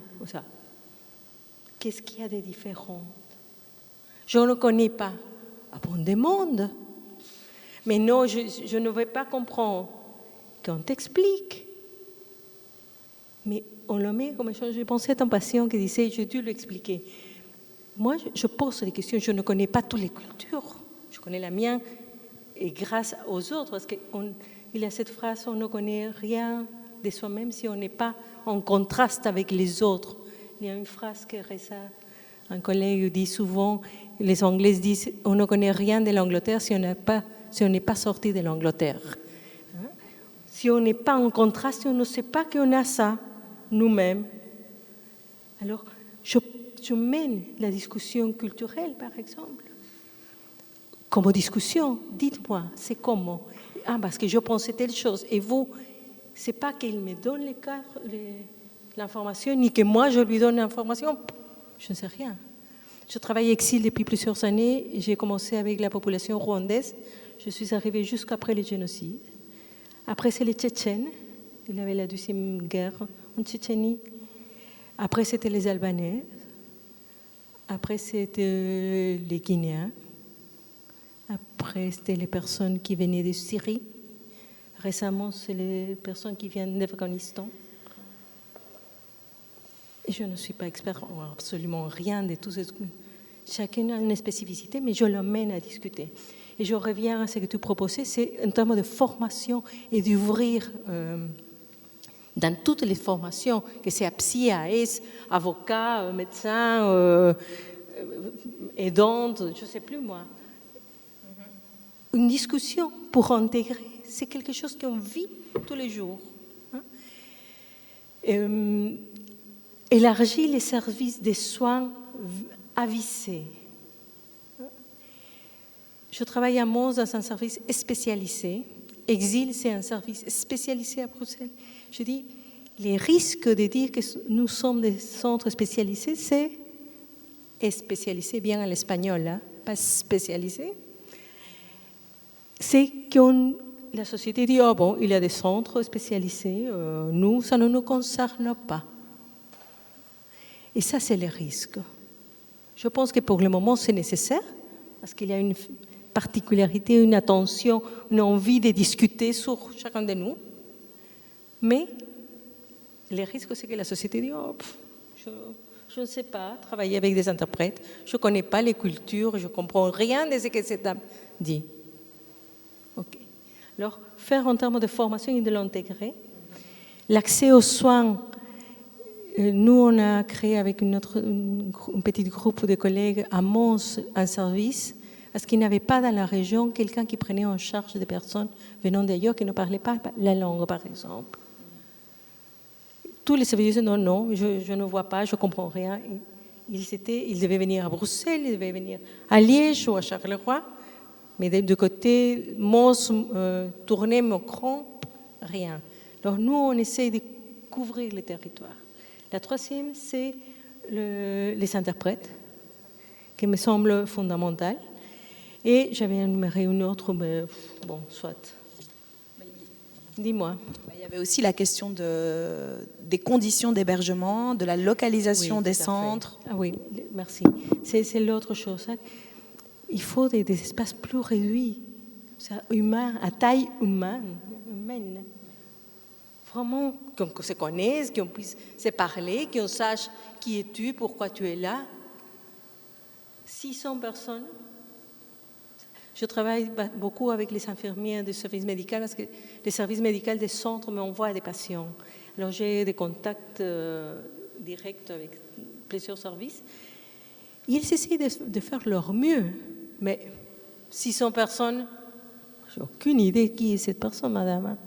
Il m'a demandé de venir, je lui ai dit, je l'ai vu très mal, et voilà. Ah, ok. Mais ils sont comment je t'avais dit, ils sont les fromages du sandwich, parce que les infirmières doivent répondre au grand service, au grand logement, et répondre aux besoins des patients. Mais c'est pas évident, même s'ils voudraient faire le meilleur possible pour les personnes, c'est difficile. Alors passer à des tailles humaines, à des espaces plus réduits, des maisons, à l'intérieur des villes où il y a l'accès, où on peut côtoyer des autres. J'avais un patient qui disait, dites madame, où sont les Belges? Je le regarde et lui dis, pourquoi? Vous êtes étranger. L'autre monsieur qui est là-bas, étranger. Ma prof de français, il est étranger aussi. Tous les services médicaux, c'est des étrangers. Où sont les Belges, hein? Alors, il faut créer des espaces, des passages, des transitions, de côtoirs. Ce n'est pas un service parallèle. Il faut le mettre. Et je t'avais dit quelque chose d'autre, parce que je ne trouve pas ma petite feuille où j'avais mis ça, ici peut-être. La formation de... Oui. Non, mais c'était quelque chose par rapport à Fedacil, je ne sais pas si vous savez, mais il détermine, quand la personne arrive, Fedacil, que c'est cet organisme qui loge les personnes qui demandent asile, donne l'hébergement et dans l'hébergement, la nourriture, les soins et un tout petit peu d'argent et la possibilité de travailler une fois tous les 15 jours pour nettoyer les escaliers, les couloirs, etc. Mais si la personne... Mais Fedacil détermine que pour les soins, psy en tout cas, 2 fois par mois, c'est plus qu'assez. Il nous détermine ça. On doit faire tout un effort, des écrits, demander, mais cette personne va très mal. Tu avais parlé des patients en 6 séances, je ne sais plus quoi, il doit être bien. Mon Dieu! Et justement là, c'est le besoin du temps. Hein?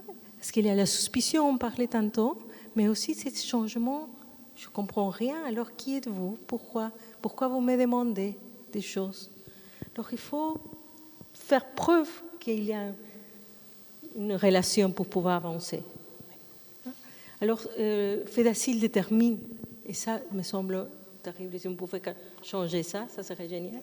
Et si la personne n'est pas dans un centre et qui décide d'aller vivre dans la famille, parce que c'est beaucoup plus gai, Fedacil ne paye que les soins, pas autre chose. Alors, la charge pour la famille est énorme. Et c'était ça que tu m'avais dit, c'était ce besoin de temps pour atterrir, oui. En fait. Oui. Et d'espace pour se reconstituer cette membrane. Oui. Ouais. Et il me manquait une autre chose, c'est la possibilité d'être orienté. Dans un lien sécurisé, tu parlais d'un cadre sécur, d'une relation, quelqu'un à qui faire confiance, mais qui ne va pas faire nécessairement des choses pour soi. Moi, je téléphone aux avocats, je téléphone des choses, parce que parfois, c'est hyper difficile pour la personne. Mais je dis, quelqu'un qui va accompagner la personne, qui va l'orienter dans un monde tout à fait nouveau. Voilà. Merci beaucoup, Maria Gladys. Et alors, à votre tour, Estelle et Hassina, je vous ai demandé un petit exercice. C'était de vous baser sur le mémorandum de NAPAR pour voir quelles étaient les propositions qui étaient intéressantes. Alors, NAPAR, c'est une coalition de 65 organisations de la société civile antiraciste qui se sont regroupées depuis 4 ans, bientôt 4 ans, pour demander, mettre la pression aux politiques belges pour adopter un plan de lutte contre le racisme. Sachant que la Belgique s'y est engagée depuis 2001 lors de la conférence de Durban et qu'à ce jour, il n'y en a toujours pas. Mais grâce aux efforts consentis actuellement au niveau fédéral, on l'espère vraiment plus que jamais, peut-être même pour cette année. Quoi qu'il en soit, ces 65 organisations ont travaillé ensemble et ont construit un mémorandum de propositions vraiment très concrètes aux différents niveaux de pouvoir qui existent en Belgique. et en fonction de thématiques. Et donc il y a 2 chapitres qui sont, et d'ailleurs il est disponible en ligne, téléchargeable, enfin vraiment si ça vous intéresse, allez le lire, allez y puiser des idées. Et puis il y a 2 chapitres qui concernent à la fois la politique de santé et de migration. Et donc je vous ai demandé de lire et peut-être insister ou mettre l'accent sur 1-2 mesures que vous trouvez vraiment particulièrement intéressantes. Et en fait, Maria Gladys, des choses que tu as dites se trouvent aussi voilà, dans ce mémorandum. Alors, Hassina, ce sera le mot de la fin avant qu'on passe la parole. Parfait. Donc, moi, j'ai repéré, pour moi, c'est vraiment comment accueillir au mieux une personne qui ferait la démarche de demander de l'aide. Je trouve que c'est vraiment très difficile à un moment donné quand tu vas pas bien et te dire je vais appeler un spécialiste, une spécialiste, et là tu as énormément d'attentes. Le problème c'est que actuellement les formations étant ce qu'elles sont, c'est toi et ta chance. Si tu tombes sur quelqu'un qui est un tout petit peu sensible aux enjeux de racisme, même si, admettons, c'est une personne qui n'est pas concernée, moi c'était le cas, je suis tombée sur une psy qui ne comprenait rien à ces histoires-là, mais qui m'a accepté, en tout cas qui a accepté le discours. Donc elle disait « Ah, je ne savais pas que c'était autant », mais elle ne remettait pas en question particulièrement les choses. Ça, c'est déjà pas mal. Enfin, pour moi, c'est déjà pas mal, mais il faudrait aller plus loin, évidemment. Et la plupart du temps, donc moi, c'est encore entre guillemets une expérience heureuse, la plupart du temps, c'est des personnes qui passent à côté et qui sont de bonne foi. Je veux dire, c'est peut-être des psys qui seront top pour gérer une dépression, je dirais, plus classique, pas forcément en lien avec un enjeu de minorité, mais c'est vrai aussi pour, je veux dire, les enjeux LGBT, les enjeux de validisme, tout ce qui a trait à une minorité en particulier. Pour moi, il faut un accompagnement conscient des enjeux de cette minorité en question.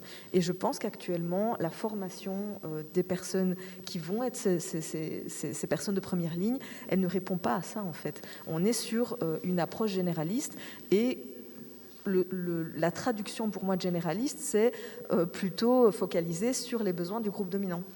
Et du coup, oui, quand vous venez, j'ai le cas d'une amie, elle était vraiment pas bien avec les enjeux de langue, elle maîtrisait pas sa langue, je veux dire, de ses parents. Mais en même temps, voilà, en Belgique, donc bonne maîtrise du français, mais en même temps vraiment pas bien par rapport à son identité. Et sa psy lui a dit, mais vous êtes né en Belgique, donc votre langue maternelle, c'est français, donc ça va. Et fermeture du chapitre, on passe à autre chose. Évidemment, cette personne-là, mon amie, elle n'est plus retournée chez une psy avant un paquet de temps, parce qu'elle était venue adresser le gros paquet de honte qu'elle trimballait, et elle avait osé le faire, et au final, voilà, c'est balayé d'un revers de main. Et je suis sûre que c'était bienveillant, hein. La dame pensait probablement qu'elle avait solutionné le problème. T'inquiète, t'es née en Belgique, il n'y a pas de souci. Et donc, voilà, et ça, je vous donne cet exemple-là, qui est problématique, mais il y en a qui sont pour moi encore plus dramatiques, au sens où c'est des enjeux de vie ou mort, des personnes qui sont vraiment dans des démarches suicidaires, qui se disent c'est le dernier bastion, allez, je vais tenter quand même ce truc-là, et puis en fait la manière dont tu vas être reçu ou pas peut aussi être évidemment le point de bascule dans quelque chose d'assez dramatique.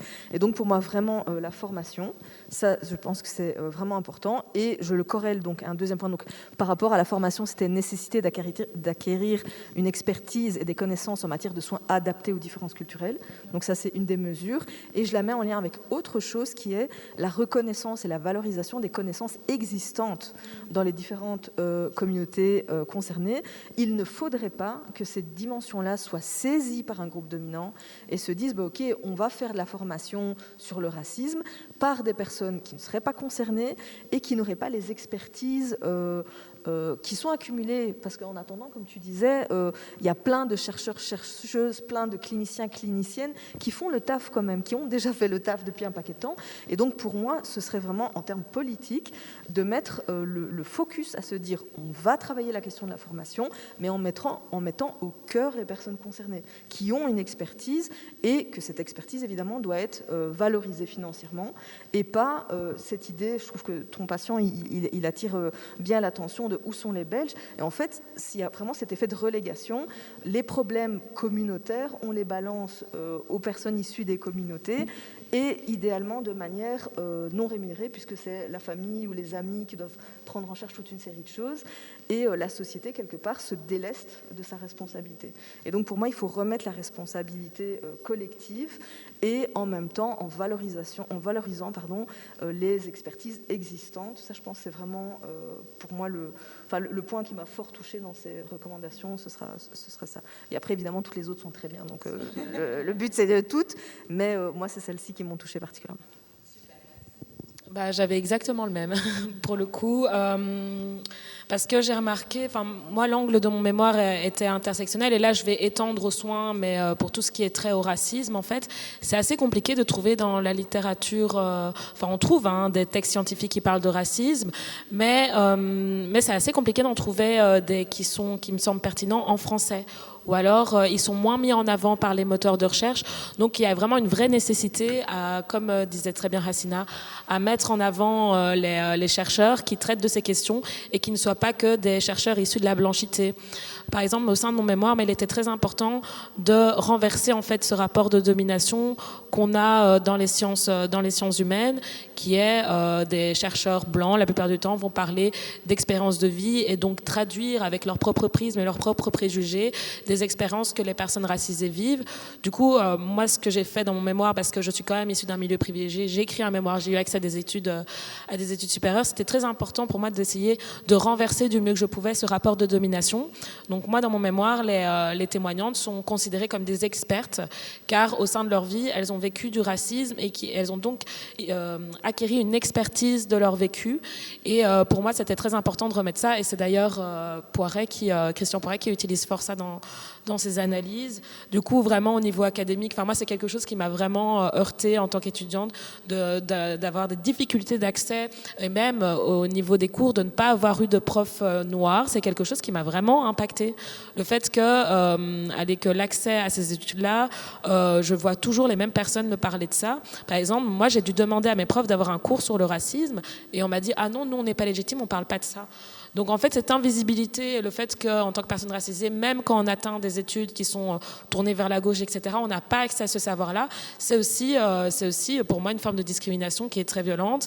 Et du coup, tu disais la peur de la récupération. Pour moi, il est important qu'en tout cas, les études sur la santé mentale, sur le trauma, sur ce que subissent ces personnes exilées, migrantes et apatrides, soient aussi tenues et par les personnes qui l'ont vécu ou des personnes qui font partie de ces communautés, et qu'on valorise ça et qu'on les mette en avant. Parce que dans les dynamiques de racisme, il y a beaucoup d'appropriation, de récupération, et du coup, par exemple, dire que des personnes racisées ont des troubles de stress post-traumatique liés au racisme, faut pas non plus complètement les pathologiser et en faire d'eux des espèces de cas d'études, en fait. Vraiment retirer le fait que ce n'est pas des objets d'analyse, ce sont des personnes vivantes qui vivent dans une société qui leur font subir quelque chose. Donc vraiment, il est très important que s'il y a des études qui sont poussées par rapport à ça, qu'il y ait une vraie prise de conscience et qu'on regarde les personnes comme des personnes vivantes et non comme des objets à analyser, à qui faire vivre également une honte, etc. au travers des études, comme on a un peu aujourd'hui. Du coup, voilà. Merci beaucoup. Écouter leurs paroles, la mettre au centre, arrêter la disqualification et réparer en fait cet effacement et cette invisibilisation. Merci beaucoup à toutes les trois, c'était vraiment passionnant. On aurait encore beaucoup de choses à dire et j'espère qu'on a vraiment abordé la question sous différents angles, par différents prismes.